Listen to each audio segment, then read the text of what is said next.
सतगुरु रामपाल जी परमेश्वर जी की जय हो। परमपिता परमात्मा सारी सृष्टि के रचनहार, कुल मालिक, असंख्य ब्रह्मांडों के स्वामी, जगत गुरु, तीनों लोकों में प्रवेश करके सबका धारण पोषण करने वाले, राजाधिराज, आत्माधार, नाथों के नाथ, देवों के देव, महादेव, सर्वेश्वर, महेश्वर, मृत्युंजय, अजरो अमर, आदि अनादि, सनातनी प्रभु, जगत पिता जगदीश्वर, श्री श्री 1008 की उपाधि के वास्तविक अधिकारी, अकाल मूर्त, सौद स्वरूपी राम, वासुदेव, सर्वगतम ब्रह्म, परम पूज्य, प्रथम पूज्य, परम संत, परम पुरुष, परम धनी, परम दयालु, सत्य कबीर, हक्का कबीर, अल्लाहु कबीर, अल्लाहु अकबर, बाखबर, अल्लाह ताला, जगत के तारणहार, जगत के मुक्तिदाता, जगत के जगन्नाथ, हारे के सहारे, हिंदुओं के राम, मुसलमानों के अल्लाह, सिखों के वायुगुरु, ईसाइयों के मसीह, दया के सागर दयानिधि, करुणा के सागर करुणानिधि, स्वयंभू परिभू, संकट मोचन, कष्टहरण, मंगलकरण, दुख भंजन, अविगत कबीर, निर्विकार निर्विषम परमात्मा, अलय अलेख सतगुरु, आदि अनादि सतगुरु, असली मर्यादा पुरुषोत्तम, असली राम, असली कृष्ण, असली घनश्याम, असली मुरारी, राजाओं के राजा, महाराजाओं के महाराजा, शहंशाहों के शहंशाह, सम्राटों के सम्राट, भगवानों के भगवान, अल्लाहों के अल्लाह, प्रभुओं के प्रभु, मसीहाओं के मसीह, सच्चे वाहिगुरु, बाबाओं के बाबा, पीरों के पीर, सेठों के सेठ, जगत सेठ, सावलसा सेठ, सर्वगुण संपन्न, अनंत कोटि कलाओं के स्वामी, अनंत कोटि ब्रह्मांडों के नायक, योगियों में महायोगी, ध्यानियों में महाध्यानी, सिद्धों में परम सिद्ध, ज्ञानियों में तत्वज्ञानी, ब्रह्म ज्ञानी, महाज्ञानी, परम ज्ञानी, सर्वश्रेष्ठ ज्ञानी, विज्ञानी, युवा कबीर, समर्थ कबीर, असमवात, अमित ओजा, सच्चे रहनुमा, करीम अल्लाह, सुभान अल्लाह, दुनिया के अंतिम पैगंबर, 8 सितंबर 1951 से गांव धनाना, जिला सोनीपत, हरियाणा, भारतवर्ष की पावन भूमि पे प्रकट रियल कल की भगवान श्री नारायण साकार हरि, श्री बाबा साहेब नूर अनंत परमात्मा, सच्चे दरवेश, सच्चे बाखबर, संत श्रोमणी सतगुरु रामपाल जी परमेश्वर जी के चरण कमल में साध संगति से जुड़े हुए देश विदेश से आप और हम सभी सत्सेवक भाई बहनों का अनंत कोटि दंडवत प्रणाम। सत्साई भाई और बहनों, बहुत बड़ी दया, बहुत बड़ी मेहर पूज्य गुरुदेव भगवान की, परमेश्वर रामपाल जी की, जिनके शुभ आशीर्वाद से, विशेष आशीर्वाद से, उन्हीं के कर कमल से लिखित पवित्र पुस्तक हिंदू साहिबान नहीं समझे गीता वेद पुराण, इस पवित्र पुस्तक के ऊपर वीडियो बनाने की श्रृंखला जारी है। इसी श्रृंखला में आज हमारा ये चौथे नंबर का वीडियो है। प्रत्येक वीडियो में पूज्य गुरुदेव भगवान के आशीर्वाद से हिंदू समाज से जुड़े हुए भाई बहनों को अध्यात्म के विषय में, भक्ति मार्ग के विषय में बहुत कुछ जानने और समझने को मिल रहा है। तो भाई और बहनों, अब हम इस पवित्र पुस्तक पर आगे बढ़ते हैं। आज हम इसके दूसरे टॉपिक को लेंगे, जिसका नाम है पवित्र हिंदू शास्त्र वर्सेज हिंदू। आज हमारा मुख्य विषय क्या है, यानी जो पवित्र हिंदू समाज है वो अपने पवित्र सदग्रंथों के अनुसार सतभक्ति कर रहा है या नहीं कर रहा है। हिंदू धर्म के पवित्र शास्त्र कौन कौन से हैं, उन पवित्र शास्त्रों में अध्यात्म के विषय में क्या लिखा हुआ है, भक्ति और भगवान के विषय में क्या दिशा निर्देश हैं, और हिंदू समाज उन शास्त्रों के अनुसार भक्ति कर रहा है या नहीं कर रहा है। हिंदू धर्म को सनातन धर्म तथा वैदिक धर्म भी कहा जाता है। पवित्र हिंदू धर्म के मुख्य शास्त्र। धर्मनिष्ठ हिंदू समाज की धार्मिक पुस्तक इस प्रकार है। पवित्र चारों वेद, जिनके नाम हैं ऋग्वेद, यजुर्वेद, सामवेद तथा अथर्ववेद। पवित्र श्रीमद् भगवत गीता, 18 पुराण, महाभारत ग्रंथ, श्रीमद् भागवत सुधा सागर तथा 11 उपनिषद आदि आदि। हिंदुओं का मानना है कि इन सर्व पवित्र शास्त्रों में परमात्मा की जानकारी है, भक्ति की जानकारी है। ये सत्य ज्ञान युक्त हैं। इन्हीं को आधार मानकर अपने धार्मिक अनुष्ठान व भक्ति कर्म करता है। अधिक संख्या में हिंदुओं का निवास स्थान होने के कारण महान भारत देश का नाम हिंदुस्तान भी है। भारत में हिंदुओं की संख्या ज़्यादा होने के कारण इसे हिंदुस्तान कहा जाता है। पवित्र हिंदू यानी सनातन धर्म ग्रंथों की अच्छी बातें। अब हिंदू धर्म के जो मुख्य ग्रंथ हैं इनमें अध्यात्म के विषय में क्या क्या अच्छी अच्छी बातें हैं उसके ऊपर हम रोशनी डालेंगे। पवित्र गीता जी की अच्छी बातें, यानी पवित्र गीता जी में क्या क्या अच्छी बातें हैं। श्रीमद् भगवद गीता अध्याय 16 श्लोक 23-24 में कहा है कि गीता अध्याय 16 श्लोक 23, हे अर्जुन, जो व्यक्ति शास्त्र विधि को त्याग कर अपनी इच्छा से मनमाना आचरण करता है उसको न सुख प्राप्त होता है न सिद्धि प्राप्त होती है तथा न उसकी गति यानी मुक्ति यानी मोक्ष प्राप्ति होती है।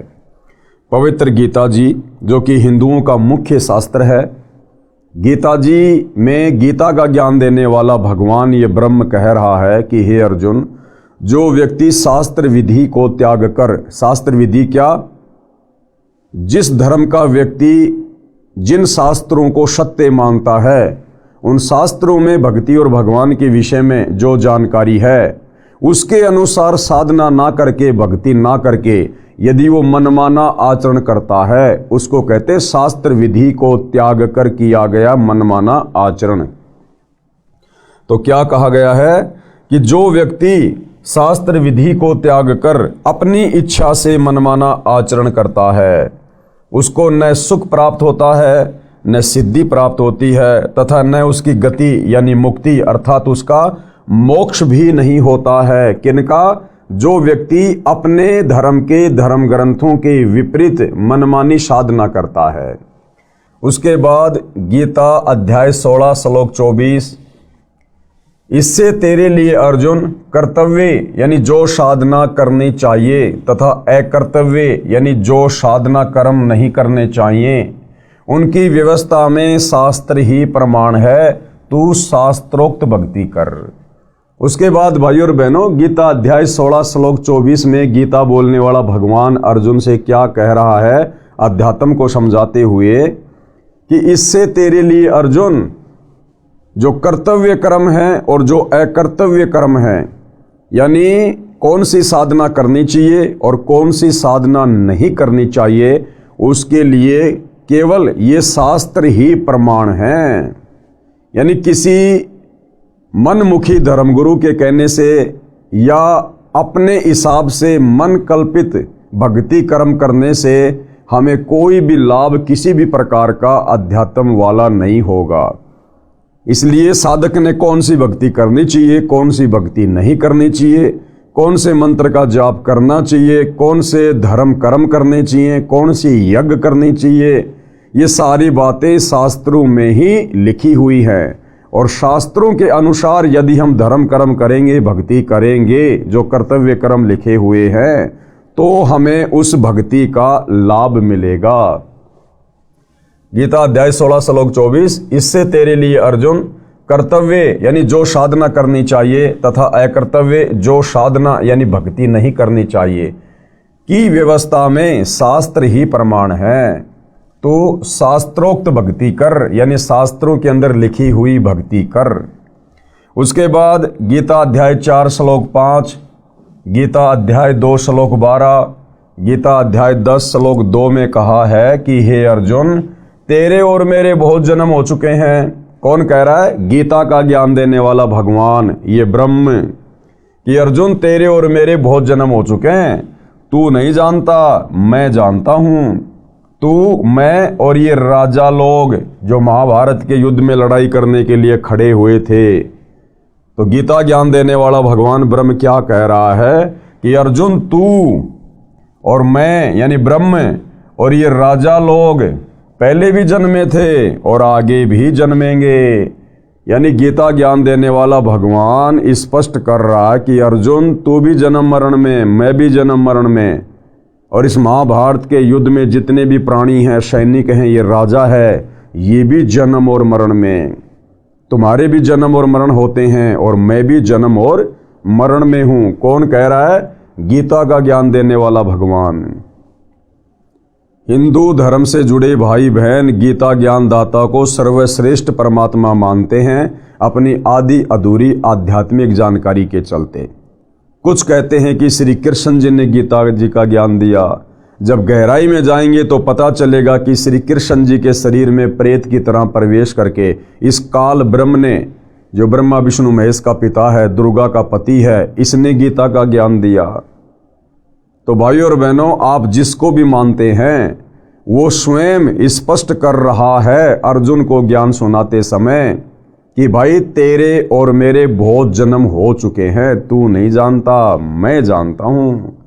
यानी गीता का ज्ञान देने वाला भगवान भी जन्म और मरण में है। उसके पास पूर्ण मुक्ति का साधन नहीं है, रास्ता नहीं है। अगर होता तो सबसे पहले वो अपने जन्म और मरण को समाप्त करता। तो जो गीता ज्ञान देने वाला भगवान स्वयं जन्म और मरण में है, तो भला उसकी भक्ति करने से हम साधकों का जन्म और मरण का ये भयंकर रोग भला कैसे समाप्त हो सकता है। अर्थात गीता का ज्ञान देने वाला भगवान कंप्लीट भगवान नहीं है। आगे क्या कह रहा है गीता ज्ञान दाता? मेरी उत्पत्ति को यानी मेरे जन्म लेने की प्रक्रिया को ऋषिजन व देवतागण नहीं जानते। क्यों नहीं जानते? क्योंकि ये ऋषिजन और देवतागण ये सारे इस ब्रह्म से उत्पन्न हैं, इस ब्रह्म के अंडर में हैं, इस ब्रह्म के कंट्रोल में हैं। इसलिए ये ऋषिगण और ये देवतागण उस ब्रह्म के विषय में भली भांति नहीं जानते हैं। मेरी उत्पत्ति को ऋषिजन व देवतागण नहीं जानते क्योंकि ये मेरे से उत्पन्न हुए हैं। स्पष्ट है कि गीता ज्ञान कहने वाला नाशवान है। अब भाइयों और बहनों, गुरुदेव सत्संग में बताते हैं कि बाप की उत्पत्ति को बेटा बेटी नहीं बता सकते, बाप की डेट ऑफ बर्थ बेटा बेटी नहीं बता सकते। बाप की डेट ऑफ बर्थ को, उसके जन्म को, उसकी उत्पत्ति को दादाजी बताता है। तो इसी प्रकार 21 ब्रह्मांड में ये जितने भी देवी देवता हैं, साधु संत महात्मा हैं, ऋषि हैं, साधक हैं, ये सब इस काल से उत्पन्न है, इस ब्रह्म से उत्पन्न है। गीता ज्ञान दाता ब्रह्म से उत्पन्न है। इसलिए काल की उत्पत्ति के विषय में इनको स्पष्ट ज्ञान नहीं है। लेकिन वो परम अक्षर ब्रह्म कबीर देव सत्य पुरुष जो सतलोक में रहता है, वो सबका दादा है, सबका दादा। इसलिए उन्होंने आकर 650 साल पहले बनारस के काशी में कबीर दास नाम से उन्होंने सबकी उत्पत्ति, जन्म और मरण के विषय में कबीर सागर में यानी सूक्ष्म वेद 5वें वेद में बिल्कुल क्लियर करवा दिया। और आज भाइयों और बहनों, कबीर सागर में लिखे उस गूढ़ ज्ञान को सतगुरु रामपाल जी, जो कि तत्वदर्शी संत की भूमिका कर रहे हैं, आज इन्होंने बिल्कुल क्लियर कर दिया है कि ब्रह्मा विष्णु महेश की जन्म मृत्यु कैसे होती है, ये अविनाशी हैं या नाशवान हैं, इनके पिताजी ब्रह्म ये नाशवान है या अविनाशी है, इसका जन्म मरण कैसे होता है, क्या इसकी प्रक्रिया है, सब कुछ आज सतगुरु रामपाल जी ने गीता जी को पढ़ाते हुए क्लियर कर दिया है। गीता अध्याय 2 श्लोक 17, गीता अध्याय 15 श्लोक 17 में कहा है कि हे अर्जुन, अविनाशी तो उसको जान जिसे मारने में कोई सक्षम नहीं है। यानी गीता ज्ञान देने वाला ये ब्रह्म काल भगवान ये स्वयं स्वीकार कर रहा है कि अर्जुन, अविनाशी तो उसको जान। अविनाशी कौन? जिसको मारने में कोई भी सक्षम ना हो। कि अविनाशी तो उसको जान जिसे मारने में कोई सक्षम नहीं है। तो गीता का ज्ञान देने वाला ये भगवान ब्रह्म अपने से अन्य किसी और परमात्मा को अविनाशी कह रहा है। अर्थात गीता ज्ञान देता सुप्रीम गॉड नहीं है।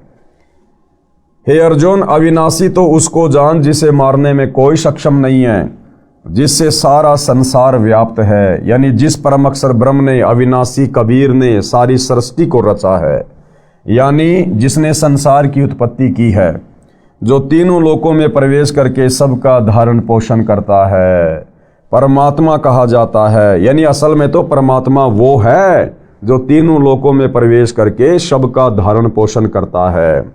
अविनाशी परमेश्वर है, वह उत्तम पुरुष है तू अन्य। यानी गीता अध्याय 15 श्लोक 17 में कहा गया है कि उत्तम पुरुष तु अन्य परमात्मा इति उदाहरते, यानी उत्तम पुरुष सर्वश्रेष्ठ परमात्मा उसे इस कारण से कहा जाता है।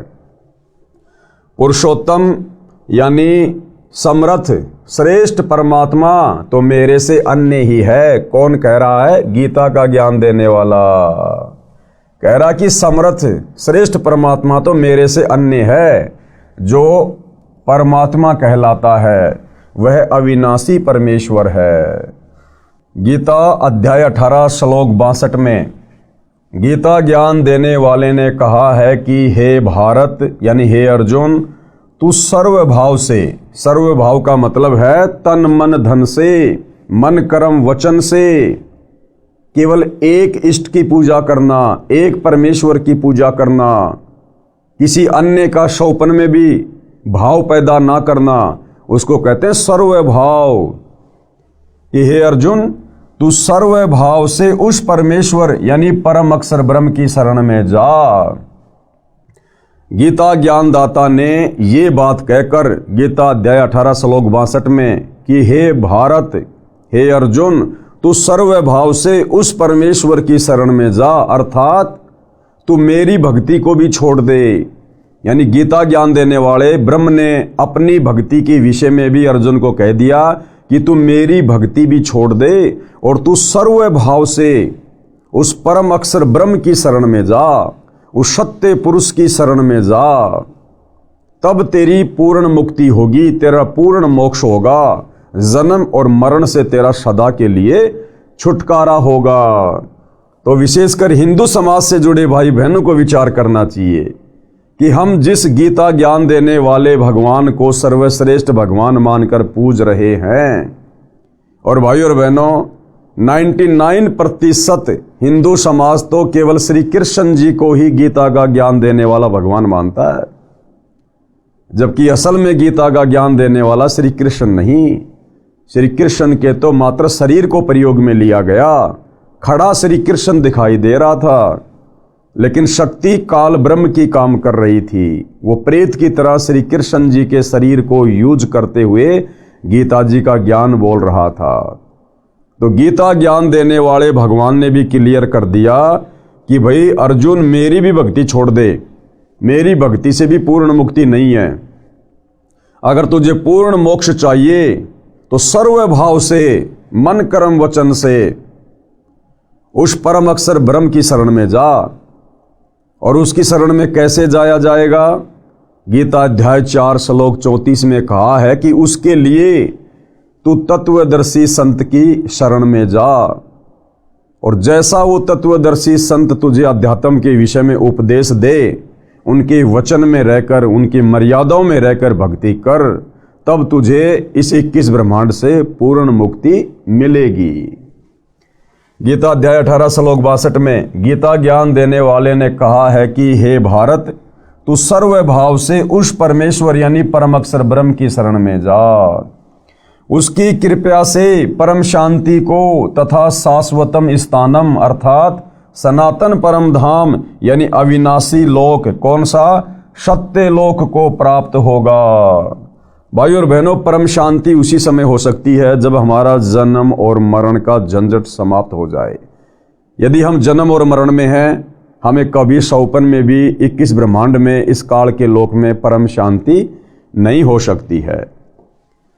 जिस परमेश्वर की शरण में जाने को कहा है उसके विषय में गीता अध्याय 8 श्लोक 1, 3, 8, 9, 10, 20, 22, गीता अध्याय 15 श्लोक 17 में इस प्रकार कहा है। क्या कहा है?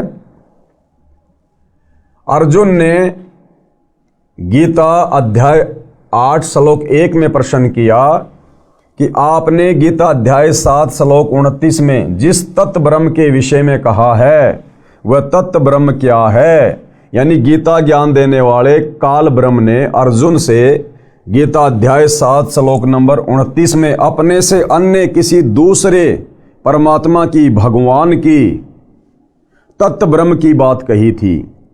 तो अर्जुन पूछता है कि वो तत्व ब्रह्म क्या है, मुझे उसके विषय में जानकारी दे कि वो तत्व ब्रह्म क्या है। अर्जुन ने गीता अध्याय 8 श्लोक 1 में प्रश्न किया कि आपने गीता अध्याय 7 श्लोक 29 में जिस तत्व ब्रह्म के विषय में कहा है वह तत्व ब्रह्म क्या है, यानी सर्वश्रेष्ठ परमात्मा क्या है। तो गीता अध्याय 8 श्लोक 3 में गीता ज्ञान देने वाले भगवान ने उत्तर दिया कि वह परम अक्षर ब्रह्म है। कौन है? वह परम अक्षर ब्रह्म यानी सत्य पुरुष कबीर देव है। उसी के विषय में श्लोक 8, 9, 10, 20 व 22 में कहा है कि जो तत्व ब्रह्म यानी परम अक्षर ब्रह्म की भक्ति करता है वह उसी को प्राप्त होता है। जो तत्व ब्रह्म की भक्ति करता है वो अंत समय में शरीर छोड़ने के बाद उसी को प्राप्त होता है, उसी के लोक में जाता है, सत्य लोक में। वह उत्तम पुरुष है तू अन्य, यानी पुरुषोत्तम तो मेरे से अन्य है। गीता अध्याय 15 श्लोक नंबर 17 में गीता का ज्ञान देने वाला भगवान अपने से अन्य सर्वश्रेष्ठ परमात्मा के विषय में कह रहा है कि उत्तम पुरुष तू अन्य परमात्मा इति उदाहरतः ये लोक तरम अवश्य विभर्ति अवय ईश्वर है। कि वास्तव में परमात्मा कहने के लायक तो वही है। पुरुषोत्तम तो मेरे से अन्य है, वह परमात्मा कहा जाता है, यानी वास्तव में उसी को परमात्मा कहा जा सकता है। भगवान कहलाने के योग्य वही है जो तीनों लोकों में प्रवेश करके सबका धारण पोषण करता है, यानी पूरी सृष्टि के जीवों का जो धारण पोषण करता है वास्तव में वही पुरुषोत्तम कहलाने के योग्य है। अविनाशी परमेश्वर है, यानी कभी उसका विनाश नहीं होता है। और अपने विषय में गीता ज्ञान देने वाला भगवान क्या कह रहा है? अपने विषय में गीता ज्ञान दाता ने इस प्रकार कहा है। गीता अध्याय 8 श्लोक 5 व 7 में कहा है कि जो मेरी भक्ति करेगा वह मुझे प्राप्त होगा। ये गीता ज्ञान देने वाला काल ब्रह्म अपने विषय में क्या कह रहा है? गीता अध्याय 8 श्लोक 5 व 7 में कि जो मेरी भक्ति करेगा वह मुझे प्राप्त होगा। और ये कहाँ रहता है? ब्रह्मलोक में। और ब्रह्मलोक भी विनाश में आता है। ब्रह्मलोक में गए प्राणी का भी जन्म और मरण समाप्त नहीं होता है। जब इस ब्रह्म का ही जन्म मरण समाप्त नहीं है तो इसकी भक्ति करके ब्रह्मलोक में जाने वाले का भला कैसे जन्म और मरण का रोग समाप्त हो सकता है? तो ये स्वयं स्वीकार कर रहा है। भाई और बहनों, ये गीता के अध्याय और श्लोक सतगुरु रामपाल जी ने नहीं लिखे हैं जो हमें किसी प्रकार की शंका हो। 5,500 वर्ष पहले महाभारत के समय कुरुक्षेत्र के मैदान में ये गीता जी का ज्ञान बोला गया था। महर्षि वेद व्यास जी ने इसको लिखा है, लिपिबद्ध किया है। और हमारे आचार्य शंकराचार्य धर्मगुरु वर्षों से इसको पढ़ते आ रहे हैं, समाज को पढ़ाते आ रहे हैं। लेकिन इनमें क्या सच्चाई लिखी हुई थी आज तक ना हमारे धर्मगुरु समझ पाए थे और ना आम समाज में वो इस सच्चाई को बता पाए, जिस कारण से पूरा हिंदू समाज भक्ति और भगवान के नाम पर भ्रमित होकर और गीता अध्याय 16 श्लोक नंबर 23 और 24 के अनुसार मनमानी साधना कर रहा है, मनमाना आचरण कर रहा है।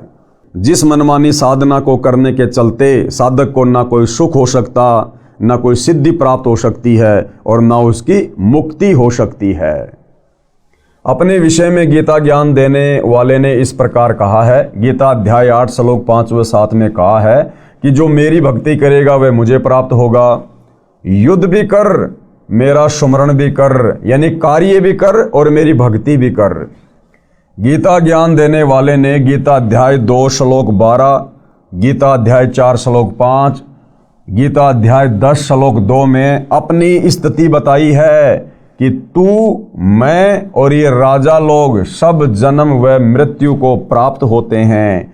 यानी उस उत्तम पुरुष के अलावा, उस पुरुषोत्तम के अलावा, उस तत्व ब्रह्म के अलावा, उस परम अक्षर ब्रह्म के अलावा, उस अविनाशी कबीर के अलावा इस सृष्टि में कोई भी अविनाशी नहीं है। सब जन्म और मरण में हैं। तेरे व मेरे अनेकों जन्म हो चुके हैं। स्पष्ट है कि गीता ज्ञान कहने वाला नाशवान भगवान है, अविनाशी नहीं है, जिसको हिंदू समाज परमात्मा मान के पूज रहा है नादानी में। आगे भाई और बहनों, ये पवित्र ग्रंथ हमें क्या शिक्षा दे रहा है?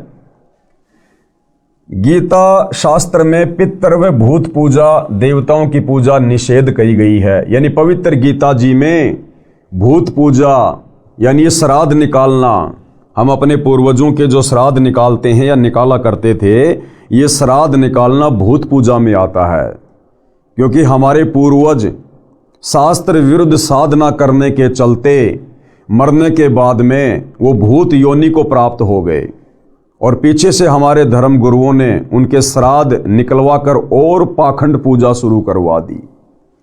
तो हमारे पूर्वज शास्त्र विधि को त्याग के मनमाना आचरण करने के चलते भूत बने हुए हैं, और हमसे हमारे धर्म गुरु उनकी पूजा करवाकर उनके श्राद्ध निकलवाकर हमें भी भूत की योनि में जाने के लिए तैयार कर रहे हैं।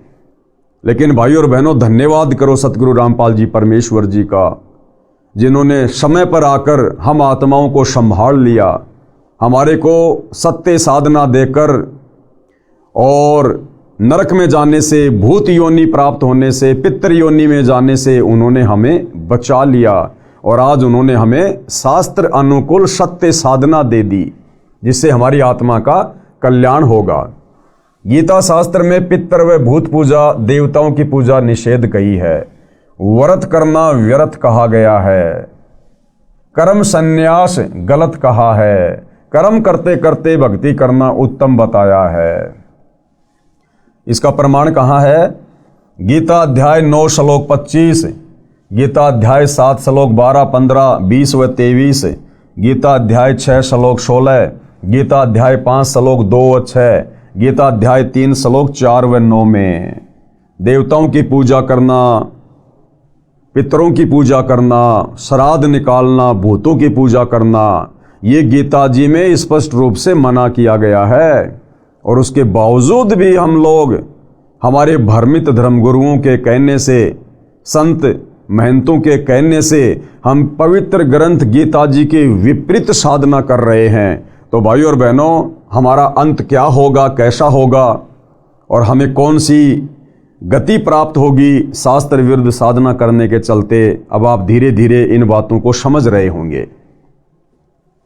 उसके बाद भाइयों और बहनों, हिंदुओं के जो पवित्र वेद हैं, उन वेदों में अध्यात्म के विषय में, भक्ति मार्ग के विषय में क्या क्या अच्छी बातें हैं, उनके ऊपर भी गुरुदेव भगवान प्रकाश डाल रहे हैं अपने कर कमल से इस पवित्र पुस्तक में। पवित्र वेदों की अच्छी बातें। परमात्मा सबसे ऊपर के लोक में विराजमान है, यानी बैठा है। हमारे वेद गवाही दे रहे हैं कि परमात्मा साकार है, मनुष्य के जैसा है, और परमात्मा ऊपर सतलोक में तख्त पर, सिंहासन पर विराजमान है। और हमारे भ्रमित धर्मगुरुओं ने तत्व ज्ञान के अभाव में हमें केवल परमात्मा के विषय में यही बताया कि परमात्मा निराकार है, परमात्मा साकार नहीं है, परमात्मा दिखाई नहीं देता है। क्यों? क्योंकि भाइयों और बहनों, हमारे भ्रमित धर्म गुरु सदियों से शास्त्र विधि को त्याग कर मनमानी साधना करते हुए आ रहे हैं, और उस मनमानी साधना के करने के चलते उन्हें वो उपलब्धि प्राप्त नहीं हुई जिससे उनकी दिव्य दृष्टि खुलती, या उनका ज्ञान योग खुलता, या उन्हें वेदों और गीता में लिखे हुए सत्य ज्ञान के सार का पता चलता। तो जब हमारे धर्मगुरु खुद ही भक्ति और भगवान को लेकर भ्रमित थे, तो बोला हमें वो कहाँ से हमारे पवित्र सदग्रंथों में लिखी गई अच्छी अच्छी बातों की जानकारी देते। लेकिन वर्तमान में हमारा परम सौभाग्य जो सतगुरु रामपाल जी के आशीर्वाद से हमें ये सत्य जानकारी प्राप्त हो रही है। पवित्र वेदों की अच्छी बातें। परमात्मा सबसे ऊपर के लोक में विराजमान है, यानी बैठा है। वह राजा के समान दिखाई देता है। अब राजा कैसा होता है भाइयों और बहनों? राजा इंसान होता है, तो परमात्मा भी हमारे जैसा है, क्योंकि हम उस परमात्मा के बच्चे हैं, उसके अंश हैं। उस परमेश्वर ने हम सबको उत्पन्न किया है। वो परमात्मा हमारे जैसा, हम उस परमात्मा के जैसे, यानी हम साकार हैं, वो परमात्मा भी साकार है। वह राजा के समान दिखाई देता है, यानी सिंहासन पर बैठा है, सिर के ऊपर मुकुट है, सफेद छत्र है, और नराकार है। एक होता है निराकार और एक होता है नराकार। नराकार का मतलब होता है नर प्लस आकार। नर यानी इंसान, मनुष्य, और आकार यानी उसकी छवि, यानी वो परमात्मा मनुष्य के समान है, नराकार है, और एक होता निराकार, निर्पलस आकार, यानी जिसका कोई आकार नहीं है। तो हमारे धर्मगुरुओं ने हमें बताया कि परमात्मा निराकार है, जबकि आज सतगुरु रामपाल जी वेदों से, गीता जी से क्लियर कर रहे हैं कि परमात्मा निराकार नहीं बल्कि नराकार है, नर आकार में है, मनुष्य दृश्य है, साकार है। परमात्मा ऊपर के लोक से गति करके यानी चलकर पृथ्वी पर आता है, अच्छी आत्माओं को मिलता है, उनके संकटों को समाप्त करता है। अब वो परमात्मा कैसे आता है भाइयों और बहनों? वो परमात्मा मनुष्य शरीर धारण करके आता है, एक मनुष्य के बच्चे की लीला करता है। जैसा कि वेदों में लिखा हुआ है कि वो परमात्मा प्रत्येक युग में शिशु रूप धारण करके किसी तालाब में विकसित कमल के फूल के ऊपर प्रकट होता है, और वहाँ से उस परमेश्वर को एक निसंतान दंपत्ति अपने घर उठाकर ले जाते हैं, और उनकी जो परवरिश होती है, उनका जो पालन पोषण होता है, वो कवारी गायों के दूध से होता है। ऐसी लीला वो कबीर परमात्मा, वो परम अक्षर ब्रह्म, सत्य पुरुष, उत्तम पुरुष प्रत्येक युग में करता है। ये प्रमाण बना के छोड़ देता है कि जब वो भक्ति युग आएगा आगे चलकर, कलयुग की पिछली पीढ़ी वाला, उस समय वेदों में लिखी हुई इन बातों को पढ़कर और कब कब उस परमात्मा ने इस प्रकार की लीलाएं की, उन समस्त घटनाओं को देखकर भगवान को पहचानने में देर नहीं करेंगी। तो भाइयों और बहनों, वेदों में परमात्मा के प्रकट होने की जो लीलाएं लिखी हुई हैं, उन लीलाओं के अंतर्गत केवल कबीर परमात्मा ही फिट बैठते हैं, ना श्री रामचंद्र जी फिट बैठते हैं, क्योंकि रामचंद्र जी किसी तालाब में विकसित कमल के फूल पर शिशु रूप में प्रकट नहीं हुए, वे तो कौशल्या के गर्भ से जन्मे थे। द्वापर में श्री कृष्ण जी भी देवकी के गर्भ से जन्मे थे। तो वेदों में परमेश्वर के प्रकट होने के विषय में जो निशानी है, जो सबूत हैं, वो केवल कबीर परमेश्वर जी के ऊपर फिट बैठते हैं। तो आप और हमें समझने में बड़ी आसानी होगी कि वास्तव में अविनाशी परमेश्वर कौन है। परमात्मा ऊपर के लोक से गति करके यानी चलकर पृथ्वी पर आता है, अच्छी आत्माओं को मिलता है, उनके संकटों को समाप्त करता है, उनके संकटों का मर्दन करता है, उन्हें सुख प्रदान करता है। और क्या करता है परमात्मा? कवियों जैसा आचरण करता हुआ घूमता है। जैसे एक कवि होता है, वो कविता बना बना के, दोहे चौपाइयाँ बना बना के लोगों को जगाता है, इसी प्रकार वो कबीर परमात्मा एक कवि की भूमिका करता है, और शब्दों के माध्यम से, चौपाइयों के माध्यम से, दोहों के माध्यम से, श्लोकों के माध्यम से वो परमेश्वर अपने तत्व ज्ञान का प्रचार प्रसार घूम घूम के करता है, इसलिए उसे रमता राम भी कहा जाता है।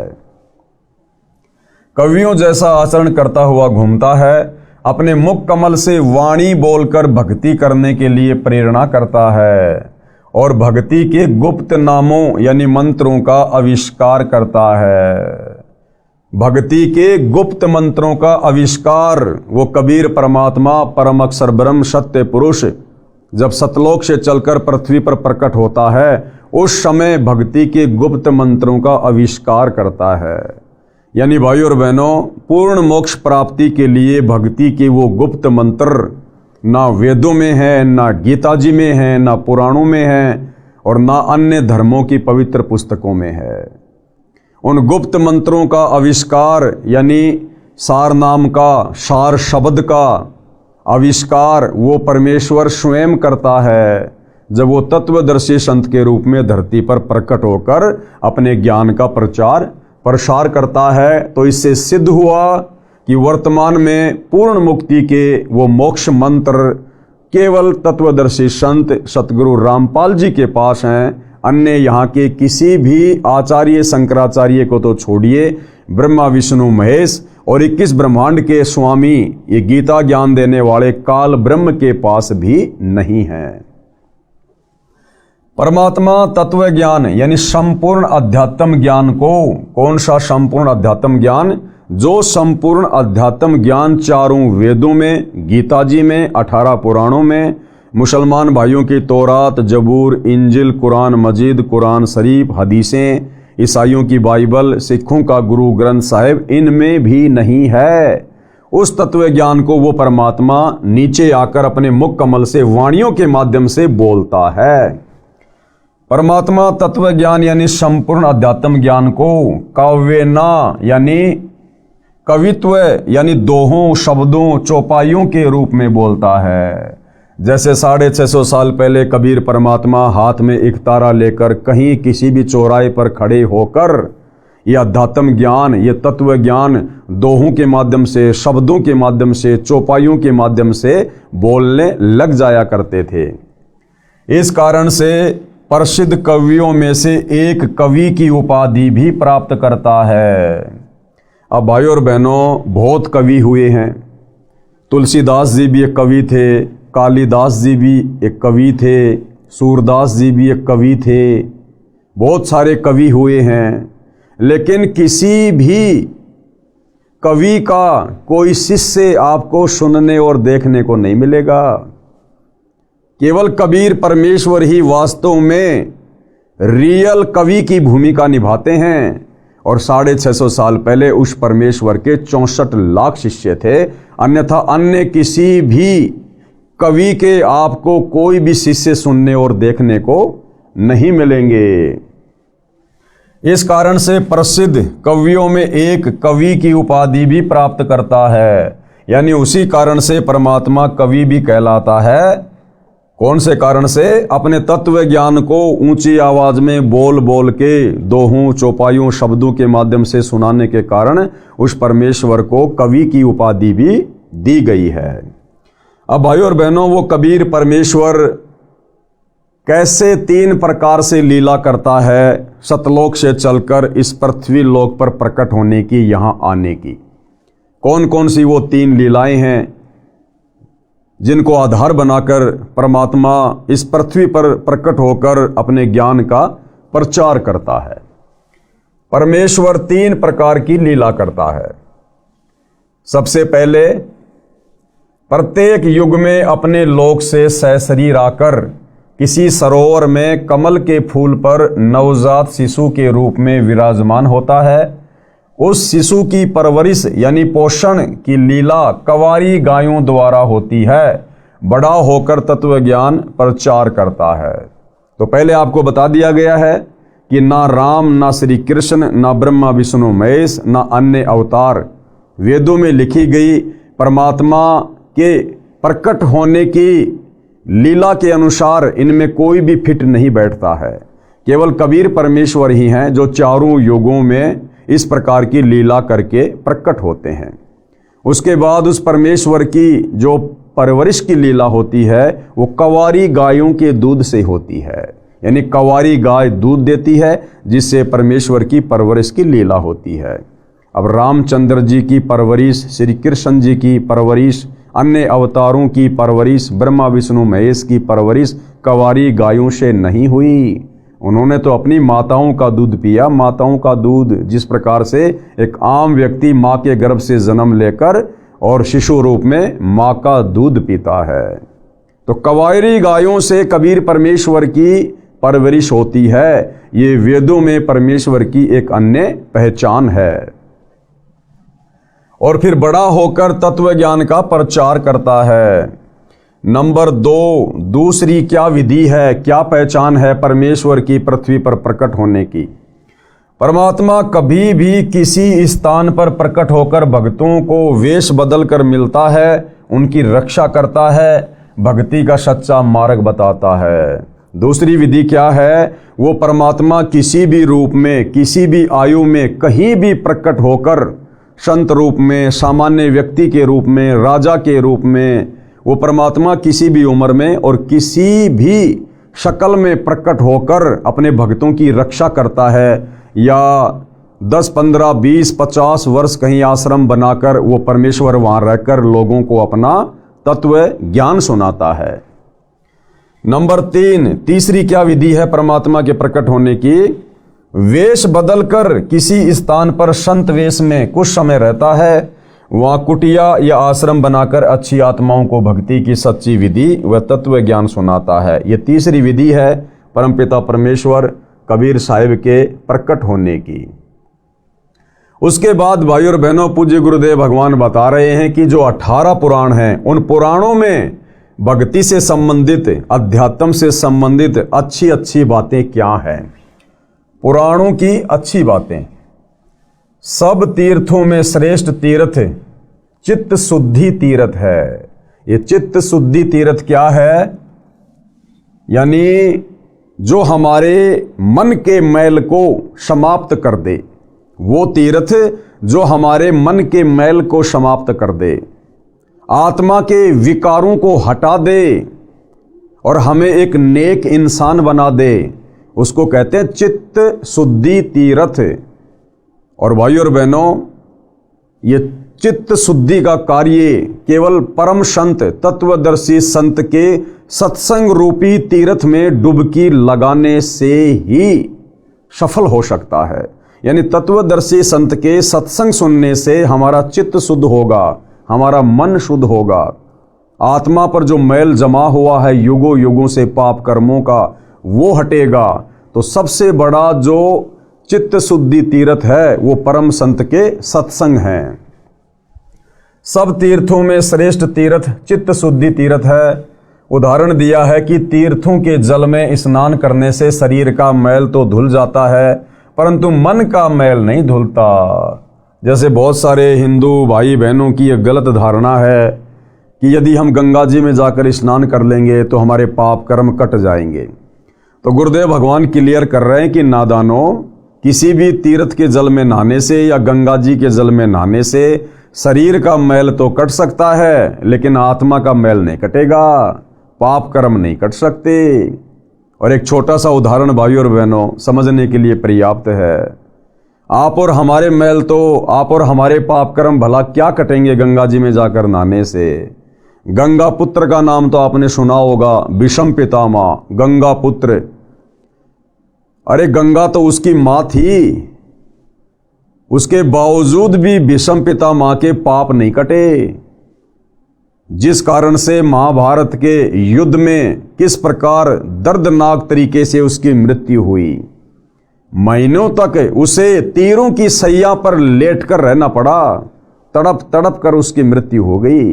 वो गंगा अपने खुद के सगे पुत्र विषम पितामह के पाप नहीं काट पाई। भाइयों और बहनों, आप और हम नादान प्राणी उस गंगा के लगते क्या हैं जो वहाँ डुबकी लगाने से हमारे पाप कट जाएंगे। ये पाप तो सतगुरु रामपाल जी के यानी तत्वदर्शी संत के सत्संगों में डुबकी लगाने से कटेंगे, उनकी शरण में आने से कटेंगे। तीर्थों के जल में स्नान करने से शरीर का मैल तो धुल जाता है, परंतु मन का मैल नहीं धुलता। उसके लिए क्या करना पड़ेगा?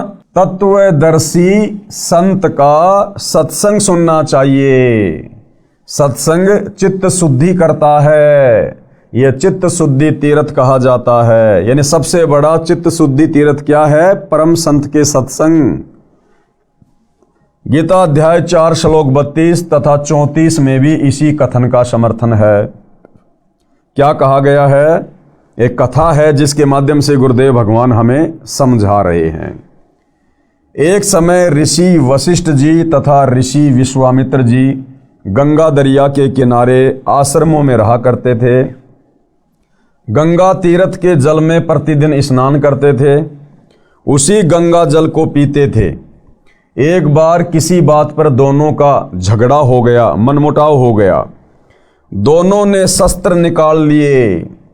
भाई और बहनों, ऋषि वशिष्ठ जी जो त्रेता युग में श्री रामचंद्र जी के गुरु थे, वशिष्ठ जी, और विश्वामित्र जी जो एक नंबर के तपस्वी थे, वो दोनों गंगा जी के किनारे रहा करते थे, कुटिया में अपनी भक्ति साधना किया करते थे। और आप और हम तो साल 2 साल में गंगा जी जाते हैं। जब कभी कभार हमारे घर का कोई व्यक्ति मर जाता है तो हम गंगा जाते हैं, उस बहाने हम एक आधी डुबकी वहाँ लगा लेते हैं। जबकि विश्वामित्र जी और वशिष्ठ जी तो रोजाना प्रतिदिन दिन में 2-2 बार स्नान किया करते थे गंगा जी में। अब उनका चित्त शुद्ध हुआ कि नहीं हुआ वो देखिए। एक बार किसी बात पर दोनों का झगड़ा हो गया, दोनों ने शस्त्र निकाल लिए, यानी हथियार निकाल लिए, दोनों ने एक दूसरे को मारने को तैयार हो गए। उनका बीच बचाव करवा कर युद्ध समाप्त करवाया। अब बताओ, उस गंगा जी के स्नान ने वशिष्ठ और विश्वामित्र जैसे ऋषियों का भी चित्त शुद्ध नहीं किया।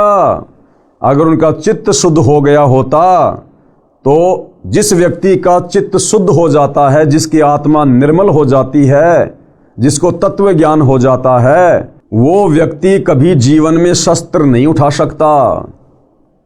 वो व्यक्ति कभी किसी को मारने मरने के लिए हथियार नहीं उठा सकता।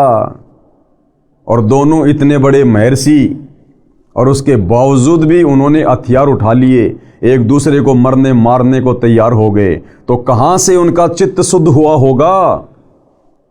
तो गुरुदेव भगवान हमें यह समझाना चाहते हैं कि नादानों, मात्र गंगा जी में नहाने से चित्त शुद्ध नहीं होता, पाप नहीं कटते।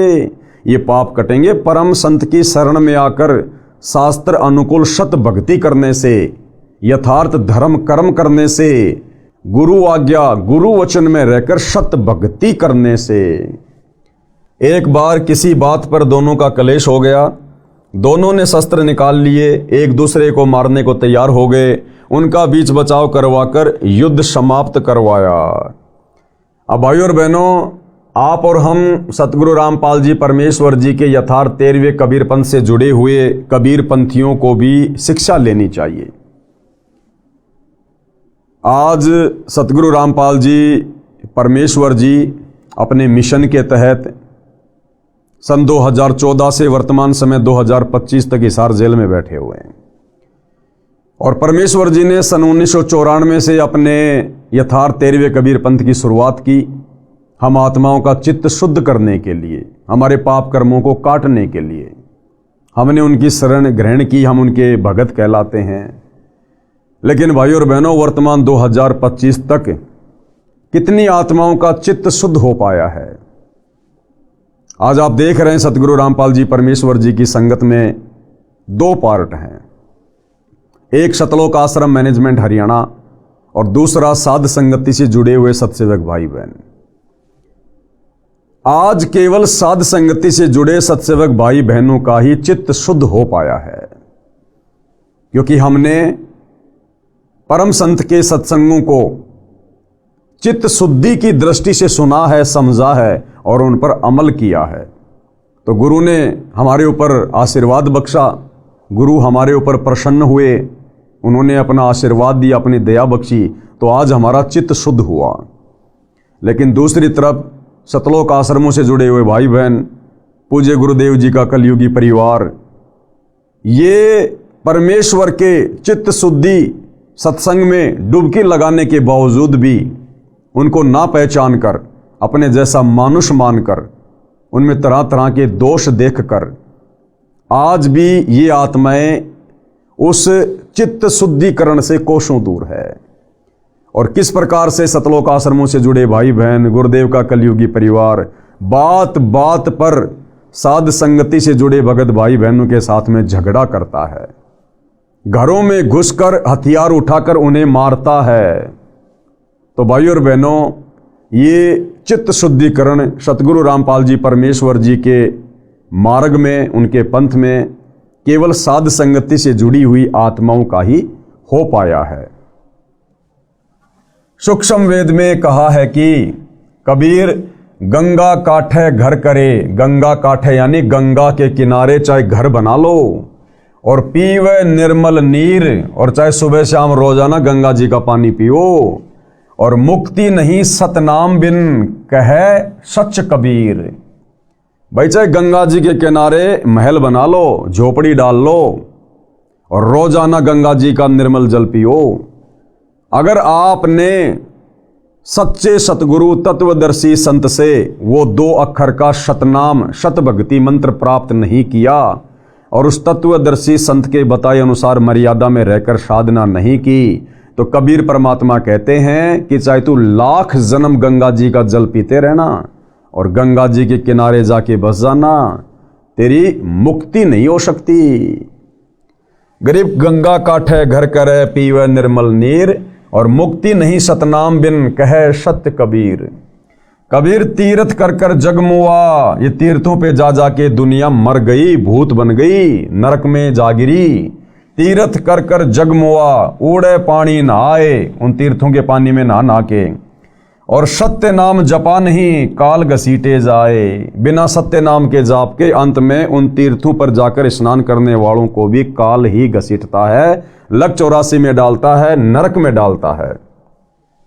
अब गुरुदेव भगवान इस चौपाई का अर्थ कर रहे हैं, अर्थात गंगा नदी के किनारे निवास करें, मोक्षदायिनी मानकर तथा गंगा का निर्मल पानी पीते हैं, परंतु भक्ति के सत्य शास्त्र प्रमाणित नाम बिना मोक्ष संभव नहीं है। शास्त्रों में भक्ति का जो सत मंत्र है, उसके सुमरण किए बिना, उसके जाप किए बिना सच्चे सतगुरु से लेकर भाई मुक्ति संभव नहीं है, व्यर्थ प्रयत्न है। उसके बाद गुरुदेव भगवान हमें क्या बताते हैं? कबीर परमेश्वर जी आगे बताते हैं कि भ्रमित ज्ञान के आधार से, कौन से ज्ञान के आधार से? भ्रमित ज्ञान के आधार से संसार के व्यक्ति तीर्थों पर जाते हैं, आजीवन ये साधना करते हैं, जब मृत्यु हो जाती है तो उनको राहत उस साधना से नहीं मिलती। आप देखते हो भाई और बहनों, ऐसे अच्छे अच्छे भगत, अच्छे अच्छे साधक जो शास्त्र विधि को त्याग के मनमानी साधना करते हैं, पूजा पाठ करते हैं बहुत ज़्यादा, और अंत में उनकी ऐसी दुर्गति से मृत्यु होती है, कोई उनकी टेक केयर करने वाला भी नहीं होता, हॉस्पिटलों में सड़ सड़ के मरते हैं। तो गुरुदेव भगवान कह रहे हैं कि सतनाम के जाप बिना और सच्चे सतगुरु की शरण में आकर भक्ति किए बिना भैया आप चाहे कितने भी यत्न और प्रयत्न कर लेना, मुक्ति नहीं है, दुर्गति पीछा नहीं छोड़ सकती। आजीवन ये साधना करते हैं, जब मृत्यु हो जाती है तो उनको राहत उस साधना से नहीं मिलती। काल के दूत उनको बलपूर्वक यानी जबरदस्ती घसीट कर खींच कर ले जाते हैं और दंडित करते हैं। कर्म कांड करना, पितृ पूजा, श्राद्ध निकालना, भूत पूजा, मूर्ति पूजा वेद विरुद्ध है। ये जितनी भी साधनाएं हैं भाई और बहनों, ये कर्म कांड, कौन से कर्म कांड? ये पितृ पूजना, श्राद्ध निकालना, भूत पूजा, मूर्ति पूजा, चौराहे की पूजा, पेड़ पौधों की पूजा, मूर्ति पूजा, ये सब वेद विरुद्ध है, यानी शास्त्रों के विरुद्ध है, और अज्ञानतावश समाज इसे कर रहा है। क्योंकि हमारे धर्मगुरु नादान थे, उन्हें केवल संस्कृत भाषा का ज्ञान था, और ये जितने भी धर्म ग्रंथ है ये संस्कृत भाषा में होने के कारण इन्होंने इनको अच्छे से इनको पढ़ अवश्य लिया, इनको घोट अवश्य लिया, याद अवश्य कर लिया, परंतु संस्कृत में लिपिबद्ध हमारे धर्मशास्त्र अध्यात्म के विषय में संकेत क्या कर रहे हैं, इस बात से हमारे धर्म गुरु अनभिज्ञ थे, बेखबर थे, अनजान थे। तो अज्ञानतावश हम लोगों ने उन धर्म गुरुओं को प्रकांड ज्ञाता मानकर और उनके द्वारा बताई गई साधना हम करते रहे, जिस कारण से हमारे पूर्वजों की भी मुक्ति नहीं हुई, और आज वही धर्म गुरु उन भूत बने हुए पूर्वजों के हमसे श्राद्ध निकलवा रहे हैं। तो ये जितने भी ये कर्मकांड हैं ये भक्ति मार्ग में बाधक हैं। कर्मकांड करना, पितृ पूजा, श्राद्ध निकालना, भूत पूजा, मूर्ति पूजा वेद विरुद्ध है, अज्ञानवश करते हैं, यानी अभी हमें तत्व ज्ञान नहीं है। आगे पूज्य गुरुदेव भगवान हमें एक उदाहरण देकर समझा रहे हैं। प्रमाण मार्कंडे पुराण में रोचे ऋषि की उत्पत्ति कथा अध्याय में है। ये सब अच्छी बातें आप जी इसी पुस्तक में पढ़ेंगे जो परमाणु सहित लिखी है, ग्रंथों यानी शास्त्रों की फोटोकॉपी लगाकर स्पष्ट किया है। यानी हम भाई बहनों का अज्ञान समाप्त करने के लिए जब हम आगे इस पुस्तक में पढ़ेंगे अध्यात्म के विषय में जानने के लिए, तो गुरुदेव भगवान हमें साथ साथ में हमारे ही धर्म ग्रंथों की, वेदों की, पुराणों की, गीता जी की साथ में फोटोकॉपी लगा लगा कर समझाएंगे, ताकि किसी भी प्रकार की शंका हमारे मन में ना रह जाए। पवित्र हिंदू धर्म की धार्मिक क्रियाएं, वर्तमान में हिंदू धर्म में क्या क्या धार्मिक क्रियाएं प्रचलित हैं उसके विषय में गुरुदेव भगवान समझा रहे हैं। आदि शंकराचार्य जी का जन्म 508 वर्ष ईसा पूर्व हुआ। जो आदि शंकराचार्य जी थे, जिन्होंने हिंदू समाज को देवी देवताओं की पूजा पर, पाखंड पूजा पर आधारित कर दिया था, तो आदि शंकराचार्य जी का जन्म कब हुआ था? ईसा यानी ईसा मसीह के जन्म से 508 वर्ष पहले। आदि शंकराचार्य जी का जन्म 508 वर्ष ईसा पूर्व हुआ, यानी 2013 से गिने तो 2521 वर्ष पूर्व हुआ, क्योंकि यह पवित्र पुस्तक सतगुरु रामपाल जी ने 2013 में लिखी थी, सतलोक आश्रम बरवाला में। तो 2013 से यदि हम आदि शंकराचार्य जी के जन्म की काउंटिंग करें तो 2521 वर्ष पहले हुआ। उन्होंने जो भक्ति मार्ग बताया है उसका अनुसरण पवित्र हिंदू समाज वर्तमान में कर रहा है। यानी आदि शंकराचार्य जी के द्वारा जो देवी देवताओं की साधना बताई गई थी, जो कर्म कांड बताए गए थे, उसी को वर्तमान का हिंदू समाज फॉलो कर रहा है। श्री ब्रह्मा जी, श्री विष्णु जी तथा श्री शिव जी को आदरणीय भगवान मानते हैं। मूर्ति पूजा भी अवश्य करते हैं, जबकि वेदों में ना तो ब्रह्मा विष्णु महेश की पूजा का विधान है, ना गीता में है, ना मूर्ति पूजा का वेदों में कहीं कोई जिक्र है, ना गीता जी में है। पंचदेव पूजा का विधान है, जिसमें ये तीनों देवता भी हैं, इनकी पूजा करते हैं। ये भी मानते हैं कि श्री ब्रह्मा जी रजगुण है, श्री विष्णु जी सतगुण है तथा श्री शंकर जी तमगुण है। क्यों?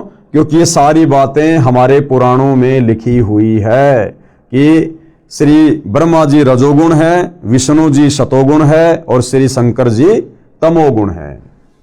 मार्कंडे पुराण में यह भी प्रमाणित किया है कि तीन प्रधान देवता हैं, रजगुण युक्त श्री ब्रह्मा जी, सतगुण युक्त श्री विष्णु जी तथा तम गुण युक्त श्री शिव शंकर जी हैं। ये ही तीन देवता हैं और ये ही तीन गुण हैं, क्योंकि ये तीनों देवता एक के गुण से युक्त हैं। हिंदू समाज का मानना है कि इन तीनों देवताओं के कोई माता पिता नहीं है। यानी हम अपनी नादानी में, अज्ञानता में, अध्यात्म की नासमझी के चलते, और ये हमारे जितने भी धर्मगुरु थे, आचार्य शंकराचार्य थे, इनको ना वेद ज्ञान था, ना इनको गीता जी का कंप्लीट ज्ञान था, और इन्होंने हमारे को जैसा पाठ पढ़ा दिया ब्रह्मा विष्णु महेश के बारे में कि ये तो अजरो अमर हैं, अविनाशी हैं, इनके कोई माता पिता नहीं है, ये तो सारी सृष्टि को पैदा करते हैं, ये स्वयंभू हैं, परिभू हैं। तो आम समाज ने भी उन धर्म गुरुओं की बातों को आंख बंद करके फॉलो कर लिया, और आज पूरे हिंदू समाज में इन तीनों देवताओं के विषय में यही गलत धारणा है कि ये तीनों देवता ही परमात्मा हैं और ये अविनाशी हैं, ये कभी मरते नहीं हैं, ये कभी जन्मते नहीं हैं। और ये भी मानते हैं कि ये कभी मरते नहीं हैं, इनका जन्म भी नहीं हुआ है, ये स्वयंभू हैं। स्वयंभू यानी स्वयं उत्पन्न होने वाला। फिर ये भी कहते हैं कि श्री ब्रह्मा जी की आयु 100 वर्ष है, जिसकी गणना इस प्रकार करते हैं। अब बताओ, एक तरफ तो कहते हैं कि तीनों देवता स्वयंभू है, अविनाशी हैं, ये मरते नहीं है, जन्मते नहीं, और फिर ये भी कहते हैं हमारे धर्मगुरु कि श्री ब्रह्मा जी की उम्र 100 वर्ष है, ब्रह्मा जी से 7 गुना ज्यादा उम्र श्री विष्णु जी की है, और विष्णु जी से 7 गुना ज्यादा उम्र श्री शंकर जी की है। तो ये दोनों बातें क्यों? अज्ञानता के कारण। अब गुरुदेव भगवान हमें बता रहे हैं कि इन तीनों देवताओं की जो आयु है, जो उम्र है, वो कितनी है और वो किस प्रकार से काउंट की जाती है। श्री ब्रह्मा जी का एक दिन 1008 चतुर्युग का है, इसे एक कल्प भी कहा जाता है। श्री ब्रह्मा जी की आयु कितनी है? श्री ब्रह्मा जी का एक दिन 1008 चतुर्युग का है। 1008 चतुर्युग का केवल दिन रात नहीं, केवल दिन 1008 चतुर्युग का। अब भाई और बहनों, एक चतुर्युग में कितना लंबा समय होता है और फिर 1008 में कितना लंबा समय होगा, देखिएगा। श्री ब्रह्मा जी का एक दिन 1008 चतुर्युग का है। इसे एक कल्प भी कहा जाता है। एक चतुर्युग में 4 युग हैं। एक चतुर्युग में 4 युग। नंबर 1 सतयुग। सतयुग की आयु कितनी होती है? 17,28,000 वर्ष। यानी सतयुग का जो समय होता है वो 17,28,000 वर्ष का समय होता है। दूसरा त्रेता युग, यह 12,96,000 वर्ष का समय है। त्रेता युग की कुल कितनी समय सीमा होती है? 12,96,000 वर्ष। तीसरा है द्वापर युग, यह 8,64,000 वर्ष का समय है। द्वापर की आयु कितनी? 8,64,000 वर्ष। और चौथा है कलयुग, यह 4,32,000 वर्ष का समय है। इस कलयुग की टोटल आयु कितनी है? 4,32,000 वर्ष। और इनकी उम्र को काउंट करने का दूसरा पैमाना गुरुदेव ने क्या बताया? जैसे चौथा युग है कलयुग, और कलयुग की आयु है 4,32,000 वर्ष। अब भाइयों और बहनों, यदि हम द्वापर युग की आयु में अगर हम इस कलयुग के 4,32,000 वर्ष जोड़ देंगे तो ये त्रेता युग की आयु निकल के आ जाएगी। और यदि हम इस त्रेता युग की आयु में यानी 12,96,000 वर्ष में इस कलयुग के 4,32,000 वर्ष जोड़ देंगे तो सतयुग की उम्र निकल के आ जाएगी 17,28,000 वर्ष। इसको कहते हैं एक चतुर्युग, यानी चारों युगों की जो कुल मिलाकर आयु है वो है 43,20,000 वर्ष। सतयुग, त्रेतायुग, द्वापर और कलयुग, इन चारों की यदि उम्र को काउंट किया जाए तो गणित की रीति से एक चतुर्युग का समय कितना हुआ? 43,20,000 वर्ष। एक चतुर्युग का समय कितना? 43,20,000 वर्ष। और ऐसे ऐसे 1,008 चतुर्युग का श्री ब्रह्मा जी का दिन है, और इतनी ही उसकी रात्रि, यानी 1,008 चतुर्युग का ब्रह्मा जी का दिन और 1,008 चतुर्युग की ब्रह्मा जी की रात्रि। लेकिन गुरुदेव भगवान ने इसको हमें समझाने के लिए 1,000 से जोड़ा है सीधा सीधा, कि मान लो 1,000 चतुर्युग का दिन और 1,000 चतुर्युग की रात्रि ब्रह्मा जी की, यानी ब्रह्मा जी के 24 घंटे 2,000 चतुर्युग। और फिर 30 दिन का महीना, 30 दिन का महीना ब्रह्मा जी का, और 12 महीनों का एक वर्ष ब्रह्मा जी का, और ऐसे ऐसे 100 वर्ष ब्रह्मा जी की आयु है। इतना लंबा ब्रह्मा जी का समय है। उसके बाद ये ब्रह्मा जी भी ब्रह्मा जी की पदवी छोड़ते हैं, इनका शरीर नष्ट होता है, इनकी मृत्यु होती है, और फिर ये भी अपने कर्म आधार से लक 84 योनियों में जाते हैं, नरक भी भोगना पड़ता है। और जो 100 वर्ष की आयु ब्रह्मा जी की है, फिर ब्रह्मा जी से 7 गुना ज्यादा लंबी आयु श्री विष्णु जी की है, और विष्णु जी से भी 7 गुना ज्यादा लंबी आयु फिर शंकर जी की है। लेकिन उसके बाद भी भाई और बहनों इनकी जन्म और मृत्यु होती है। तो क्या कह रहे हैं गुरुदेव? गणित की रीति से एक चतुर्युग का समय 43,20,000 वर्ष हुआ।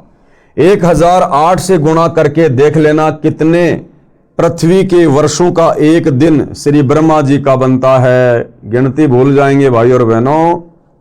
इतने ही समय की रात्रि बताई है, यह एक दिन रात हुआ। किसका? ब्रह्मा जी का। ऐसे 30 दिन व रात का महीना, 12 महीनों का एक वर्ष, और ऐसे ऐसे 100 वर्ष की श्री ब्रह्मा जी की आयु मानते हैं। इतनी लंबी आयु है भाई और बहनों ब्रह्मा जी की, लेकिन उसके बाद भी इनकी मृत्यु होती है। जन्म और मरण इन तीनों देवताओं का भी समाप्त नहीं है। वर्तमान में श्री ब्रह्मा जी 50 वर्ष के होकर 51वें वर्ष में प्रवेश हैं, यानी ब्रह्मा जी अपनी आदि आयु भोग चुके हैं, समाप्त कर चुके हैं। हिंदू साहिबान श्री विष्णु जी तथा श्री शिव जी का जन्म मृत्यु नहीं मानते। जब चर्चा की जाती है तो तीनों को ही अजन्मा तथा अविनाशी कहते हैं। परमात्मा को निराकार बताते हैं। स्वर्ग सर्वोत्तम मोक्ष स्थान मानते हैं, यानी स्वर्ग से ऊपर हिंदू समाज के भाई बहन और कोई भी अच्छा लोक नहीं मानते। गोलोक की भी महिमा बराबर करते रहते हैं, कभी कभी ब्रह्मलोक की भी चर्चा कर लेते हैं।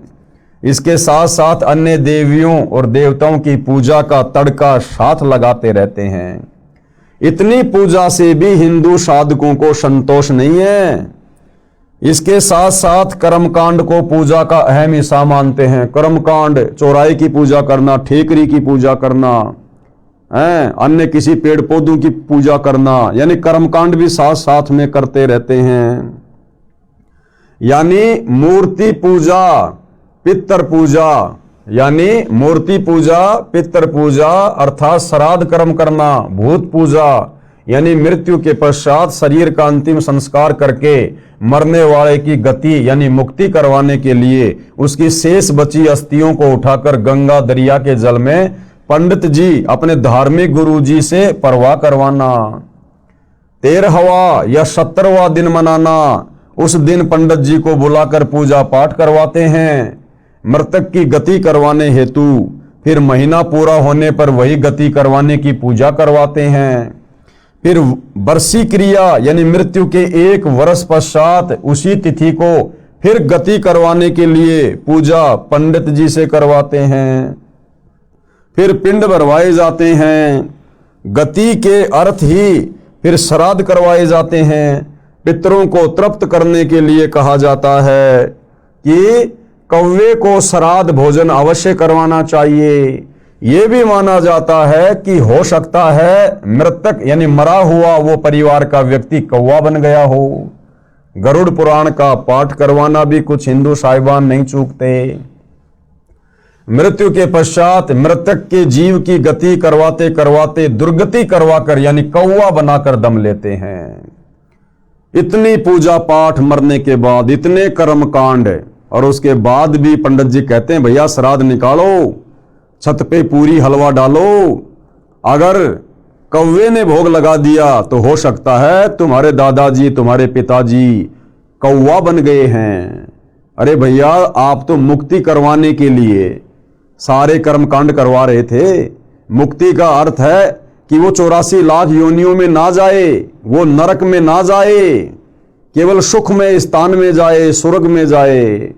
और अंत में वही पंडित जी कहता कि देखो देखो कौवे ने भोग लगा लिया, तुम्हारे पिताजी कौवा बन गए। यानी चले थे मुक्ति करवाने और करवा दी उस आत्मा की दुर्गति। आश्चर्य। अब गुरुदेव भगवान क्या कह रहे हैं कि पुण्यात्माओं विचार करने की बात है, थोड़े अपने दिमाग पर जोर डालो। शिक्षित हिंदू श्रद्धालु प्रतिदिन श्रीमद् भगवद गीता का पाठ करते हैं। पुराणों को पढ़ना भी हिंदू समाज की पूजा का अहम हिस्सा है। रामायण ग्रंथ व महाभारत ग्रंथ का पढ़ना सुनना मुख्य धर्म कर्म है, परंतु हिंदू श्रद्धालुओं को इन ग्रंथों का यथारूप में ज्ञान बिल्कुल भी नहीं है। यही कारण है कि ढेर सारी पूजा करके भी प्यासे ही हैं, मोक्ष नहीं है। शास्त्र विधि को त्याग के मनमानी साधना में पूरा हिंदू समाज लगा हुआ है। मंदिरों में पूजा हेतु जाना महत्वपूर्ण माना जाता है।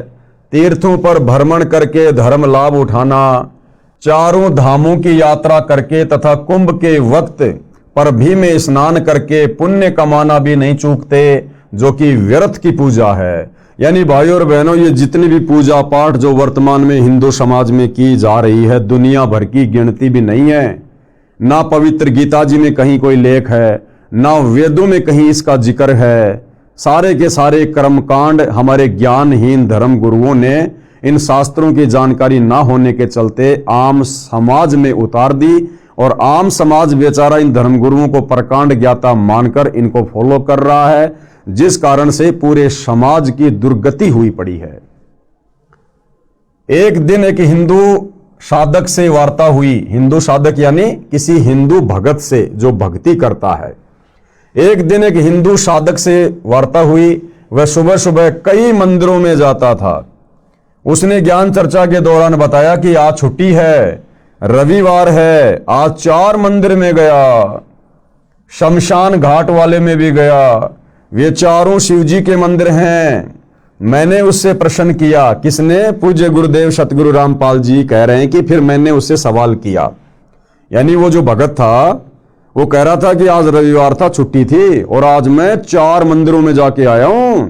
शमशान घाट में जो मंदिर है ना, वहां भी जाके आया हूं, और अन्य जगह शिव जी के 3 मंदिर और थे, मैं वहां भी जाके आया हूं। तो गुरुदेव भगवान ने उससे सवाल किया कि हे भगत, आपको प्यास लगी हो, आपको शीतल मीठे जल की 3-4 टूटी इकट्ठी लगी मिल जाए, आप एक टूटी को खोलकर जल पियोगे, प्यास बुझ जाएगी। प्यास बुझाने के पश्चात क्या आप 2 फुट पर लगी दूसरी टूटी से भी जल पियोगे? तो गुरुदेव भगवान ने उससे क्या सवाल किया कि भगत जी एक बात बता, आपको भयंकर प्यास लगी है और सामने आपने देखा कि किसी टंकी के 3-4 टूटियां लगी हुई हैं, नल लगे हुए हैं। आपने सबसे पहले वाले नल को खोल के देखा, उसमें बड़ा मीठा शीतल जल है। आपने पानी पी लिया क्योंकि आपको प्यास लग रही थी, आपकी प्यास बुझ गई। क्या आप उसी टंकी में लगी हुई 3-4 जो और नल हैं, टूटियां हैं, क्या आप उनको भी खोलोगे? तो उसने कहा कि नहीं नहीं, आवश्यकता ही नहीं है। अगर मुझे पहली टूटी में पानी मिल गया, मेरी प्यास बुझ गई, तो बाकी टूटियों को मैं क्यों खोलूंगा? मैं मूर्ख हूं क्या? तो गुरुदेव भगवान ने कहा कि हे नादान प्राणी, तू कह रहा कि आज रविवार था, छुट्टी थी, मैं 4 मंदिरों में गया। अगर तेरे को पहले मंदिर में भगवान मिल जाता, तुझे शांति मिल जाती, तो फिर बाकी 3 मंदिरों में धक्के खाने की क्या आवश्यकता थी? इसका मतलब उन मंदिरों में तुझे शांति नहीं मिली, तुझे भगवान नहीं मिला। तो क्या कह रहे हैं गुरुदेव कि प्यास बुझाने के पश्चात क्या आप 2 फुट पर लगी दूसरी टूटी से भी जल पियोगे? उत्तर था कि प्यास बुझने पर कौन दूसरी टूटी को छुएगा? यदि टूटी में जल नहीं मिलता तो साथ वाली सब टूटियों को खोलकर पानी पीने की कोशिश करता। हे भगत, यानी गुरुदेव फिर उसको समझा रहे हैं कि हे भगत, इसी प्रकार आप परमात्मा से आत्मा को तृप्त करने यानी मन्नत मांगने गए। यदि आपको पहले मंदिर से ही तृप्ति हो जाती तो क्या आप 2 किलोमीटर दूर दूसरे मंदिर में जाते? इससे सिद्ध है कि उन मंदिरों में परमात्मा नहीं है, उनमें भगवान की मूर्ति है। सेब की मूर्ति से पेट नहीं भरता, सेब से भरता है। यानी उन मंदिरों में जिन जिन भगवानों की मूर्तियां हैं, उनको देखने से, पूजने से आत्मा की तृप्ति नहीं होगी। उन मंदिरों में जो भगवान है, यथार्थ में उनकी सत भक्ति करने से, सच्चे गुरु से उपदेश लेकर उनके सत भक्ति बीज मंत्र, मूल मंत्र जाप करने से वो देवता जहां तक का लाभ दे सकते हैं, वो लाभ हमें प्राप्त हो सकता है। मात्र उनकी मूर्तियां बनाकर पूजने से, मंदिरों में सजाकर उनकी पूजा करने से, या तीर्थों पर जा जाकर उनकी मूर्तियां पूजने से हमारी आत्मा की तृप्ति नहीं हो सकती है। इससे सिद्ध है कि उन मंदिरों में परमात्मा नहीं है, उनमें भगवान की मूर्ति है। सेब की मूर्ति से पेट नहीं भरता, सेब से भरता है। इसी प्रकार परमात्मा की मूर्ति से परमात्मा का लाभ नहीं मिलता। केवल हमें ज्ञान होगा कि ये मूर्ति किस महापुरुष की है, उस महापुरुष ने अपने जीवन में कौन कौन से अच्छे कार्य किए, कौन कौन से बुरे कार्य किए। हम केवल उस महापुरुष की, उस भगवान की मूर्ति को देखकर हम उसके जीवन से शिक्षा ले सकते हैं, फायदा नहीं ले सकते। फायदा लेने के लिए तो हमने जिस प्रकार उस महापुरुष ने जैसी भक्ति करी, जैसी साधना की, जो यत्न किया, प्रयत्न किया, हमने भी वैसा ही करना पड़ेगा। उसके बाद हमें उस महापुरुष के जैसा फायदा मिलेगा। पवित्र हिंदू समाज में 4 वेद कौन से? ऋग्वेद, यजुर्वेद, सामवेद तथा अथर्ववेद। इनका नाम पूरे सम्मान के साथ लिया जाता है। माना जाता है कि वेदों में परमेश्वर की पूजा व साधना का सर्वोत्तम ज्ञान है। यह बात तो सभी मानते हैं कि भाई वेदों में परमात्मा का ज्ञान है, भक्ति का ज्ञान है। आश्चर्य की बात है कि 80% हिंदू समाज वेदों के विपरीत भक्ति कर्म करते हैं, लेकिन 80% हिंदू समाज के श्रद्धालु साधक उन्हीं वेदों के विपरीत कर्मकांड कर रहे हैं, मूर्ति पूजा कर रहे हैं, मंदिर पूजा कर रहे हैं, तथा 80% हिंदुओं ने वेदों की शकल भी नहीं देखी। बिल्कुल सत्य है भाई और बहनों। आज 21वीं सदी में पैदा होने के बावजूद आप और हम भगत भाई बहन भी अपने जीवन काल में इन वेदों की शकल नहीं देख पाते। यदि सतगुरु रामपाल जी हमें अपनी शरण में लेकर इन सदग्रंथों से परिचित नहीं करवाते तो हम भी अपने पूर्वजों की तरह इसी प्रकार भेड़ चाल में चलते रहते। जैसा हमारे धर्मगुरु हमें बताते रहते, हम उन्हीं को सत्य मानकर आगे बढ़ते रहते और अंत में हमारी मुक्ति नहीं बल्कि दुर्गति का रास्ता खुला हुआ होता। अब गुरुदेव भगवान कह रहे हैं विशेष यानी ध्यान देने योग्य बातें। विशेष हिंदू समाज श्रीमद् भगवद गीता को चारों वेदों का सार तथा संक्षिप्त रूप मानते हैं, क्योंकि 4 वेद भाई और बहनों बहुत ही मोटे ग्रंथ हैं, आम आदमी उनको नहीं पढ़ सकता। इसलिए महर्षि वेद व्यास जी ने चारों वेदों का संक्षिप्त ज्ञान गीता में लिख कर छोड़ दिया, लिपिबद्ध कर दिया। तो ये बात तो समस्त हिंदू समाज के लोग मानते हैं, गुरुजन भी मानते हैं कि श्रीमद् भगवद गीता में चारों वेदों वाला ज्ञान संक्षिप्त रूप में है, यानी शॉर्ट में है। हिंदू समाज श्रीमद् भगवद गीता को चारों वेदों का सार तथा संक्षिप्त रूप मानते हैं। गीता में वेद ज्ञान निष्कर्ष रूप में संक्षेप में कहा है, यह भी निर्विरोध राय है, यानी इस बात को सब मानते हैं। किसी बाबा की मृत्यु के पश्चात उसके शरीर को धरती में गाड़कर उसके ऊपर यादगार रूप में मंडी यानी छोटा मंदिर बनाकर फिर उसकी धोख खाना यानी पूजा करना, मत्था टेकना शुरू कर देते हैं। अपने जनों की मृत्यु के पश्चात उनके लिए घर या खेत में पितृ स्थान बनाते हैं।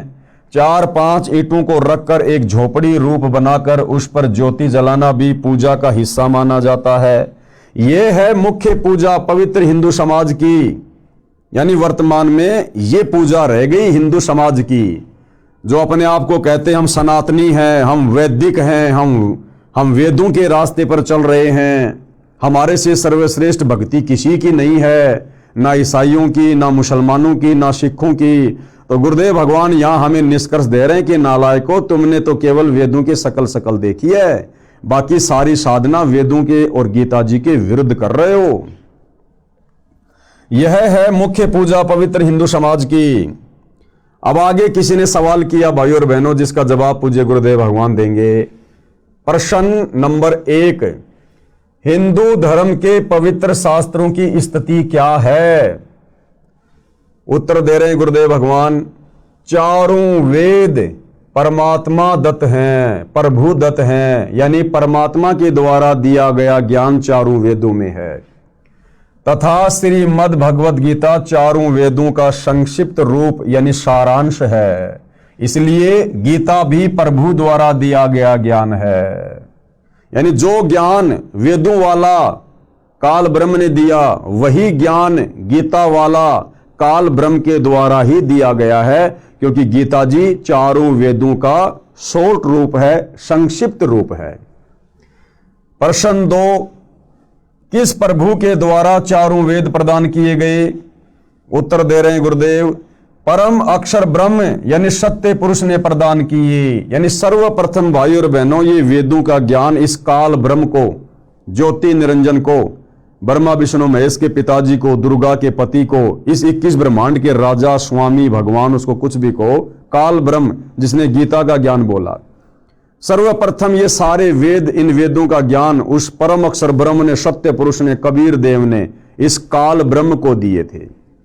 आगे चलकर भाई और बहनों, इस काल ब्रह्म ने जब उन वेदों को पढ़ा तो इसको पता चला कि इन वेदों में तो तेरी सारी पोल पट्टी खोल रखी है परमात्मा ने, कि तूने सतलोक में क्या क्या कुकर्म किया, क्यों तेरे को सतलोक से कबीर जी ने धक्के मारकर दुर्गा सहित और यहां नीचे 21 ब्रह्मांड में भेज दिया। ये सारी की सारी जानकारी उन वेदों में लिखी हुई थी, जो ज्ञान परमात्मा ने, परम अक्षर ब्रह्म ने, कबीर देव ने इस काल को, इस ब्रह्म को दिया। इस काल ने डरते हुए भयभीत होकर कि अगर मेरे अधीन इन आत्माओं को, इन प्राणियों को यदि सच्चाई का पता चल गया कि मैं काल हूं, मैंने क्या कुकर्म किया था और मुझे प्रतिदिन 1,00,000 मानव शरीरधारी स्त्री पुरुषों के सूक्ष्म शरीर से निकली हुई गंध वासना खाने का श्राप लगा हुआ है, जिस कारण से मैं इन सबको मारता हूं और इनको जन्म देता हूं। अपने तीनों बेटों की मैंने ड्यूटी लगा रखी है, ब्रह्मा विष्णु महेश की। ब्रह्मा जी रजोगुण के कारण संतान उत्पत्ति करवाता है बाई फोर्स आप और हमारे से, विषय वासना जागृत करवा के। उसके बाद विष्णु जी अपने सतोगुण के प्रभाव से हमें आपस में एक परिवार में बांध के रखता है, ये मेरा बेटा, ये मेरी बेटी, ये मेरी संपत्ति, ये मेरी कार, ये मेरी कोठी।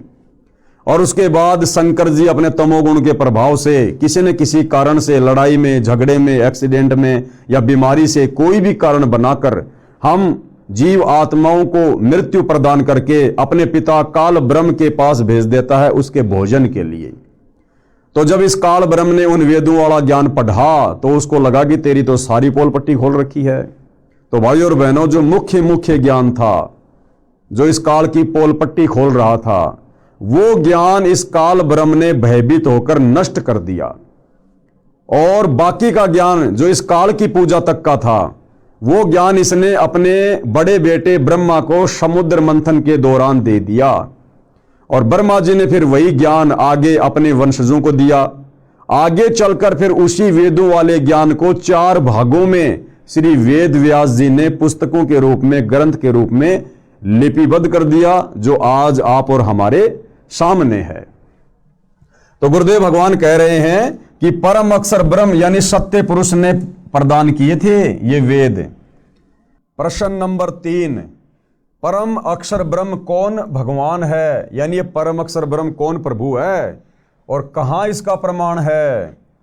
तो उत्तर दे रहे हैं गुरुदेव भगवान कि गीता अध्याय 8 श्लोक 1 में अर्जुन ने गीता ज्ञान देने वाले प्रभु हिंदुओं के अनुसार श्री कृष्ण जी से प्रश्न किया कि जो आपने गीता अध्याय 7 श्लोक 29 में तत्व ब्रह्म कहा है, वह तत्व ब्रह्म क्या है? किम तत्व ब्रह्म?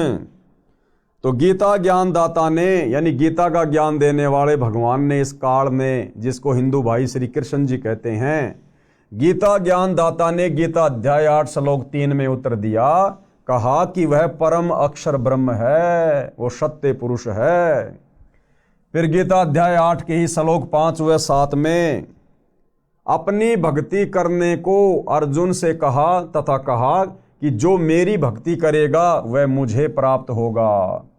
फिर गीता अध्याय 8 के श्लोक 8, 9, 10, 20 व 22 में अपने से अन्य परम अक्षर ब्रह्म की भक्ति करने को कहा है। यह भी कहा है कि वह सच्चिदानंद घन ब्रह्म यानी परम अक्षर ब्रह्म ही सर्वस्व धातारम यानी सबका धारण पोषण करने वाला है। जो साधक उसकी भक्ति करता है उसे प्राप्त होता है, यानी परम अक्षर ब्रह्म की साधना करके वो परम अक्षर ब्रह्म के लोक सतलोक में चला जाता है। पवित्र गीता ज्ञान वक्ता की भक्ति की उपलब्धि, यानी पवित्र गीता जी का ज्ञान जो इस काल ब्रह्म ने दिया है, हिंदू समाज जिसे श्री कृष्ण मानता है, कहते हैं इस काल ब्रह्म की भक्ति करने से, ओम नाम के जाप की भक्ति करने से उस साधक को क्या प्राप्त होगा, कौन से लोक में जाएगा, उसके बाद फिर जन्म और मरण में आएगा। तो पवित्र गीता ज्ञान वक्ता की भक्ति की उपलब्धि। फिर गीता अध्याय 8 श्लोक 13 में अपनी भक्ति का मंत्र केवल ओम एक अक्षर कहा है। मूल पाठ यानी गीता जी अध्याय 8 श्लोक नंबर 13 का ये श्लोक है, जिसमें गीता ज्ञान देने वाला ये काल, ये ब्रह्म अपनी भक्ति के मंत्र के विषय में कह रहा है। और क्या कह रहा है?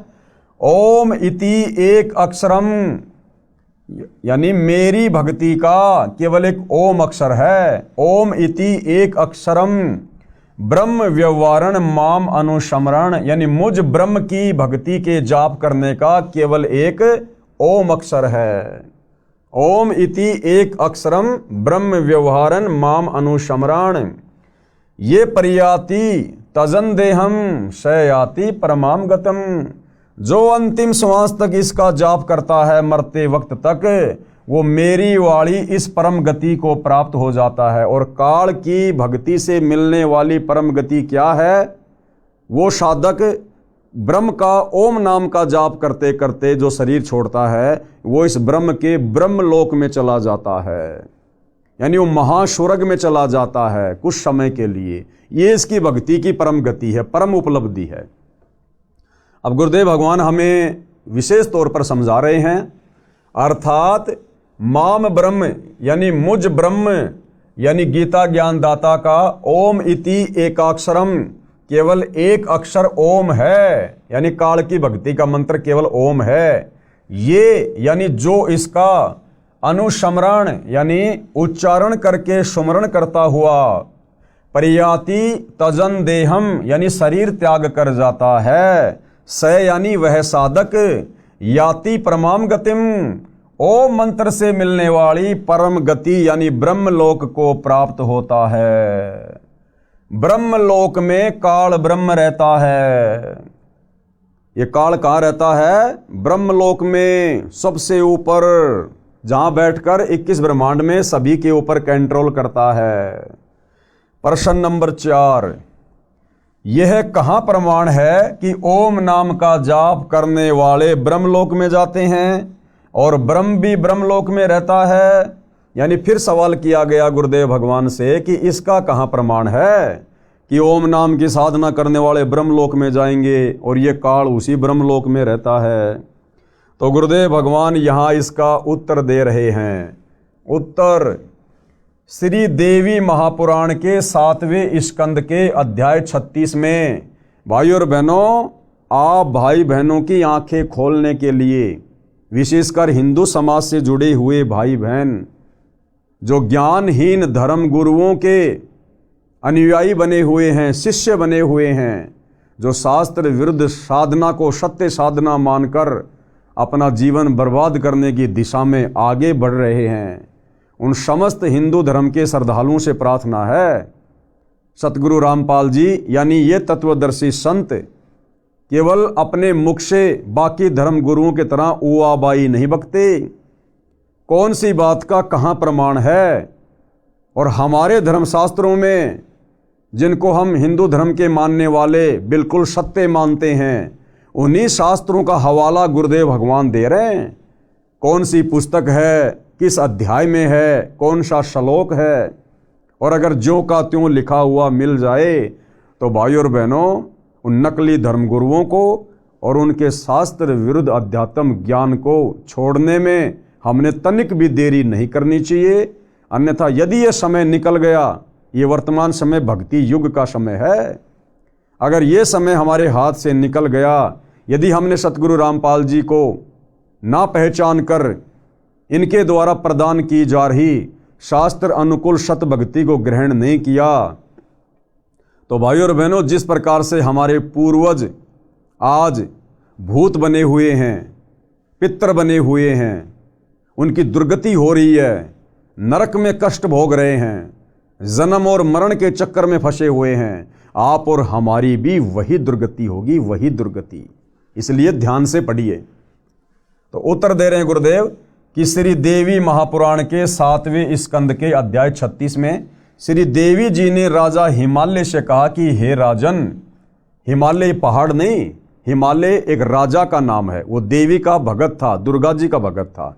तो दुर्गा देवी अपने भगत राजा हिमालय को ज्ञान उपदेश देते समय कह रही है, हिमालय से कहा कि हे राजन, और बातें छोड़कर यानी और सबकी भक्ति छोड़कर केवल ओम नाम का स्मरण कर। और बातें छोड़कर यानी और सबकी भक्ति छोड़कर। दुर्गा करिए कि मेरी भक्ति भी छोड़ दे।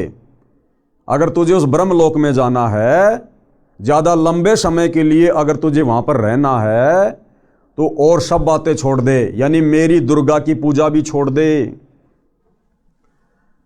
बाकी सबकी भक्ति छोड़कर केवल ओम नाम का स्मरण कर, जो कि इस काल ब्रह्म का जाप है।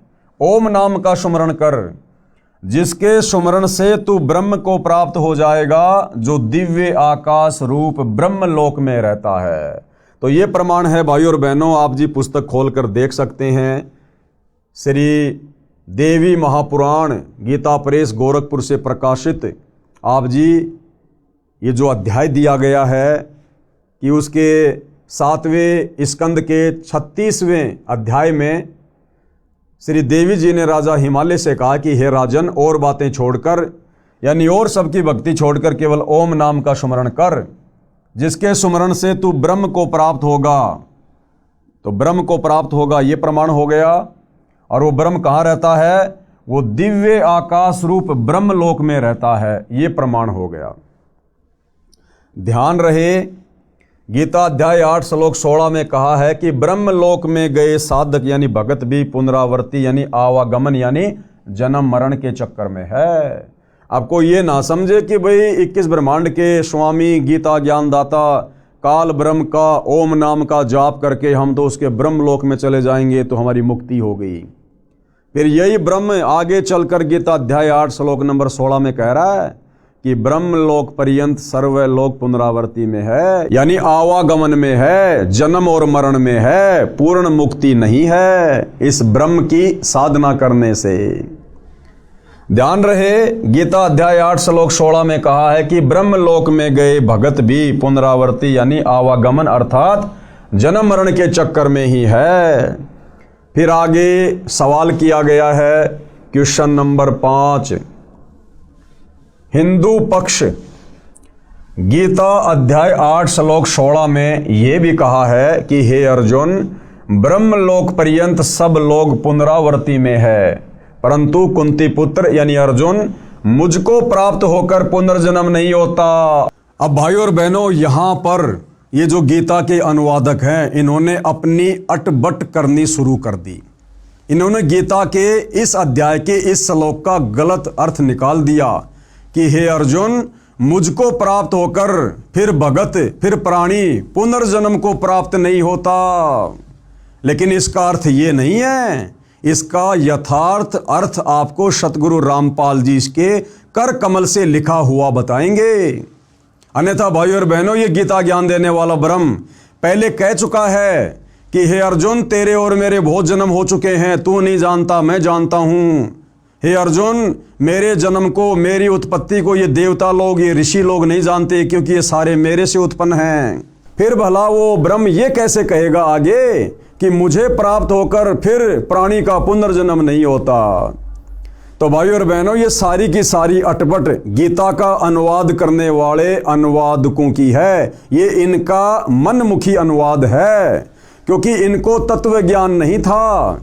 इनकी बुद्धि श्री कृष्ण से ऊपर नहीं जा रही थी। इन्होंने श्री कृष्ण जी को अर्थात श्री विष्णु जी को ही सुप्रीम गॉड मान रखा था, जिस कारण से ये लोग यथावत गीता जी का अनुवाद नहीं कर पाए। इसको हम फिर से पढ़ेंगे भाइयों और बहनों। प्रश्न 5, हिंदू पक्ष गीता अध्याय 8 श्लोक 16 में यह भी कहा है कि हे अर्जुन, ब्रह्म लोक पर्यंत सब लोग पुनरावर्ती में है, यानी जन्म मरण में है, आवागमन में है, परंतु कुंती पुत्र मुझको प्राप्त होकर पुनर्जन्म नहीं होता। इससे स्पष्ट है कि गीता ज्ञान देने वाले को प्राप्त होकर पुनर्जन्म नहीं होता। उत्तर अब गुरुदेव बता रहे सच्चाई क्या है। इस श्लोक का अनुवाद गलत किया है। गुरुदेव कह रहे हैं कि हमारे धर्म गुरुओं ने इसका गलत अनुवाद किया है। विचार करो, गीता के ज्ञान देने वाले ने गीता अध्याय 8 श्लोक 13 में अपनी भक्ति का केवल एक ओम अक्षर बताया है। श्री देवी महापुराण के 7वें स्कंद में स्पष्ट है कि ओम नाम का जाप करने वाला ब्रह्मलोक में जाता है, ब्रह्म को प्राप्त होता है, ब्रह्मलोक में रहता है। गीता अध्याय 8 श्लोक 16 में स्पष्ट है कि ब्रह्मलोक में गए भगत यानी साधक भी पुनरावर्ती यानी जन्म मरण के चक्कर में है, वहां जाकर भी पुनः जन्म लेना होता है, पृथ्वी पर आना पड़ता है। ब्रह्म तो ब्रह्मलोक में रहता है। श्री देवी पुराण में प्रमाण है, ब्रह्म को प्राप्त करने वाला ही तो ब्रह्मलोक में जाएगा, तभी तो ब्रह्म को प्राप्त होगा। गीता अध्याय 8 श्लोक 16 में यही कहा है कि ब्रह्मलोक में जाने वाले भी जन्म मृत्यु के चक्कर में है।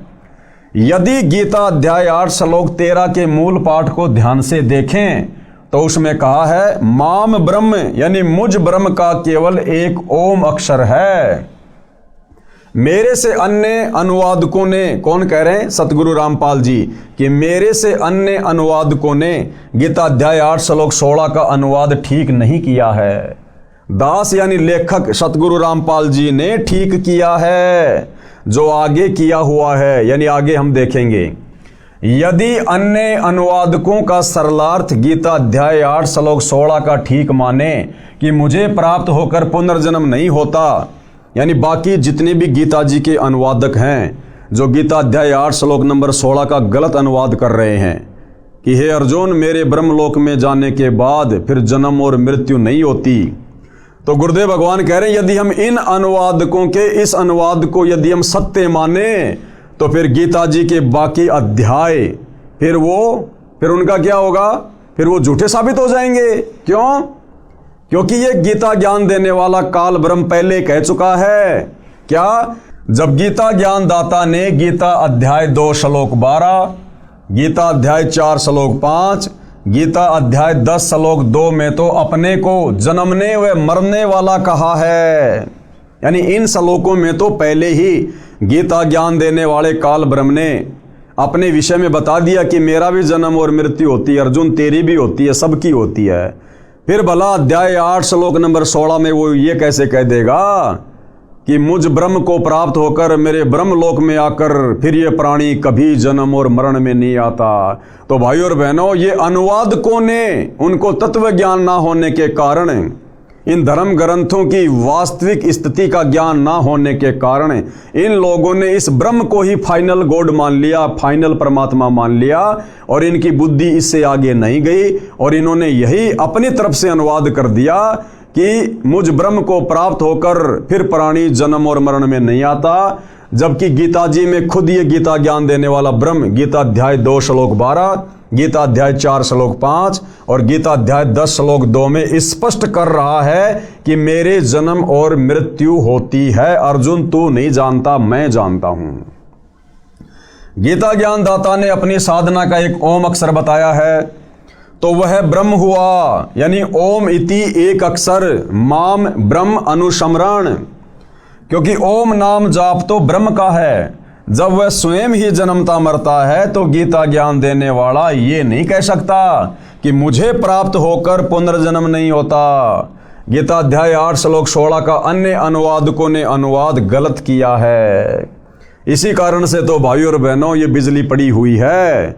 इस सनातनी पूजा को त्याग कर इन ज्ञानहीन धर्म गुरुओं के कहने पर हमने ये आधी अधूरी साधना ग्रहण कर ली, जिस कारण सतगुरु रामपाल जी को अब ये सत्य बताने के मार्ग में संघर्ष करना पड़ रहा है। गीता ज्ञानदाता ने स्वयं गीता के कई श्लोकों में अपना जन्म व मृत्यु बताया है। अविनाशी परमात्मा अपने से अन्य बताया है। मैं लेखक यानी सतगुरु रामपाल जी यही स्पष्ट करना चाहता हूं कि हमारे हिंदू धर्म गुरुओं ने अपने पवित्र ग्रंथों गीता, चारों वेदों, महाभारत तथा 18 पुराणों को नहीं समझा।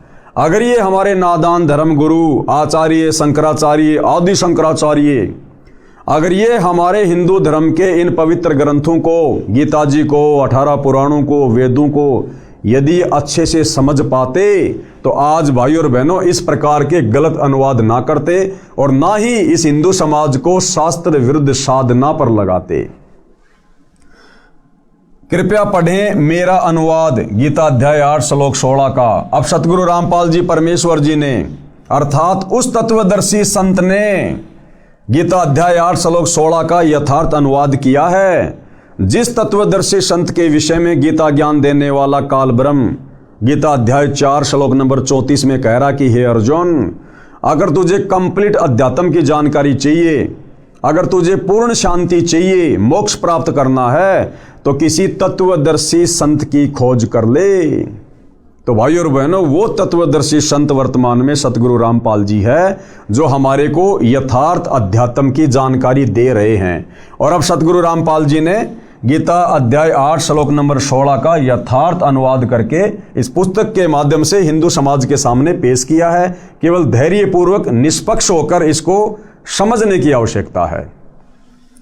गीता अध्याय 8 श्लोक 16 का यथार्थ अनुवाद, हे अर्जुन, ब्रह्मलोक पर्यंत सब लोक पुनरावर्तीन यानी पुनरावर्ती में है, आवागमन में है, जन्म मरण में है, यानी जहां जाकर भी पीछे संसार में आना पड़े। पुनरावर्ती का मतलब है जहां जाने के बाद वापस संसार में आना पड़े।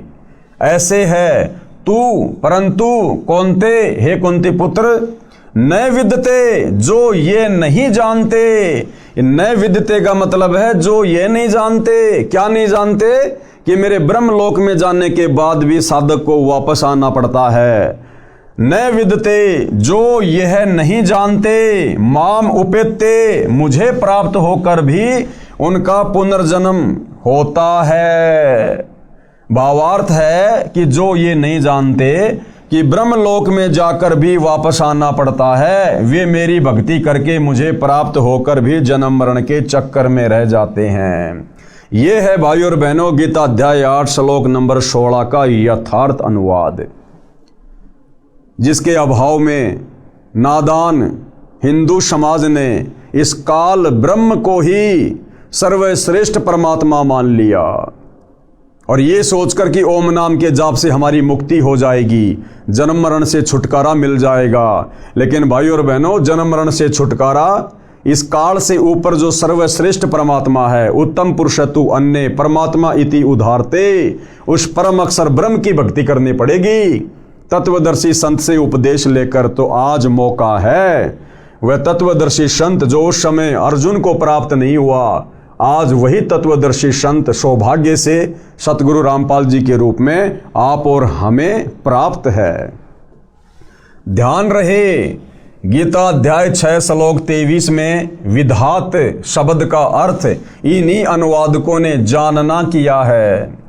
यदि इस श्लोक 16 में विदते का अर्थ जानना कर दिया जाए तो सीधा अर्थ हो जाता है न विदते, यानी जो ये नहीं जानते कि ओम नाम का जाप करके ब्रह्मलोक में गया हुआ साधक भी पुनरावर्ती में है। जैसे विद्या का अर्थ ज्ञान होता है, जब गीता ज्ञान देने वाला स्वयं कहता है कि मेरी जन्म मृत्यु होती है, तो इस अध्याय 8 श्लोक 16 में ये नहीं कह सकता कि मुझे प्राप्त होकर पुनर्जन्म नहीं होता। इससे स्पष्ट होता है कि हिंदू साहिबान नहीं समझे गीता वेद पुराण। इससे स्पष्ट हो जाता है कि हिंदू साहिबान यानी हिंदू धर्म के मानने वाले अपने ही धर्म की पवित्र पुस्तकों गीता वेद और पुराणों को नहीं समझ पाए। तो भाइयों और बहनों, थोड़ा धैर्य के साथ में आगे बढ़िए, अपने दिल को थाम कर, क्योंकि आप और हमारे हृदय में ये शास्त्र विरुद्ध अज्ञान हमारे ज्ञानहीन नादान धर्म गुरुओं ने तत्व ज्ञान के अभाव में बेहिसाब ठोक रखा है। और इस ज्ञान को, जो ज्ञान सतगुरु रामपाल जी वर्तमान में दे रहे हैं, इस ज्ञान को इस हृदय में समाने के लिए पहले हमने उस अज्ञान को बाहर निकालना पड़ेगा। और इसके दो ही तरीके हैं। पहला तरीका गुरुदेव ने बताया कि जिस प्रकार एक खारे जल से भरा हुआ मटका है, और यदि हमने उस खारे जल से भरे हुए मटके से वो खारा जल बाहर निकालना है और उसमें मीठा जल भरना है, तो उसके दो ही तरीके हैं। सबसे पहला तरीका तो ये है कि उस मटके को पूरी तरह से खाली कर दिया जाए और उसके बाद मीठा जल भरा जाए। और दूसरा तरीका है उस खारे जल में ऊपर से मीठा जल डालते रहो, कुछ देर बाद खारा जल निकल जाएगा, केवल मीठा जल रह जाएगा। तो भाइयों और बहनों, यदि आप सतगुरु रामपाल जी परमेश्वर जी पर विश्वास करते हैं तो आपने उस अज्ञान को बिल्कुल नज़रअंदाज कर देना चाहिए। उस अज्ञान को आपने अपने हृदय से बाहर निकाल फेंकना चाहिए। और सतगुरु रामपाल जी के सत्संग, उनकी पुस्तकें बड़े धैर्यपूर्वक ध्यानपूर्वक सुननी चाहिए, देखनी चाहिए, पढ़नी चाहिए। या दूसरा तरीका यह है कि अपने दिल को थामकर निष्पक्ष होकर धैर्यपूर्वक सतगुरु रामपाल जी के सत ज्ञान को धीरे धीरे सुनते रहिए। सुनते रहने से, क्योंकि आत्मा को सच्चाई स्वीकार्य है। ये मन जो है ये बकवाद को ग्रहण करता है, झूठ को ग्रहण करता है, लेकिन आत्मा ये परमात्मा का अंश है। जब इसको सत्यता मिलेगी, ये धीरे धीरे उसको स्वीकार करेगी। तो आप धीरे धीरे उनके सत्संग यूट्यूब पर भी सुनते रहिए, मौका मिले उनकी पुस्तकें भी पढ़ते रहिए। तो धीरे धीरे सतज्ञान जब हृदय में उतरेगा तो पहले से जमा अज्ञान धीरे धीरे बाहर निकलना शुरू हो जाएगा, और एक दिन ऐसा होगा आपकी स्थिति भी हम भाई बहनों जैसी हो जाएगी। आप भी अपने परमपिता परमेश्वर को, कबीर देव को, परम अक्षर ब्रह्म को, जो वर्तमान में तत्वदर्शी संत की भूमिका करते हुए सतगुरु रामपाल जी के नाम से धरती पर प्रकट हैं, बड़ी आसानी से आप इनको पहचानोगे, जानोगे और अपनी आत्म कल्याण की दिशा में आप और हमारी तरह आगे बढ़ोगे। तो भाइयों और बहनों, पूज्य गुरुदेव भगवान के आशीर्वाद से आज की सात संगति में केवल इतना ही। कल रात्रि 9 बजे फिर से हम सभी भाई बहन परमेश्वर हमें आगे क्या संदेशा दे रहे हैं, इस पवित्र पुस्तक हिंदू साहिबान नहीं समझे गीता वेद पुराण जानेंगे, समझेंगे। तो आज के लिए केवल इतना ही। परमेश्वर हम सबको आशीर्वाद दे, आज्ञा दे, हमारा मार्गदर्शन करे। बंदी छोड़ सतगुरु रामपाल जी भगवान की जय।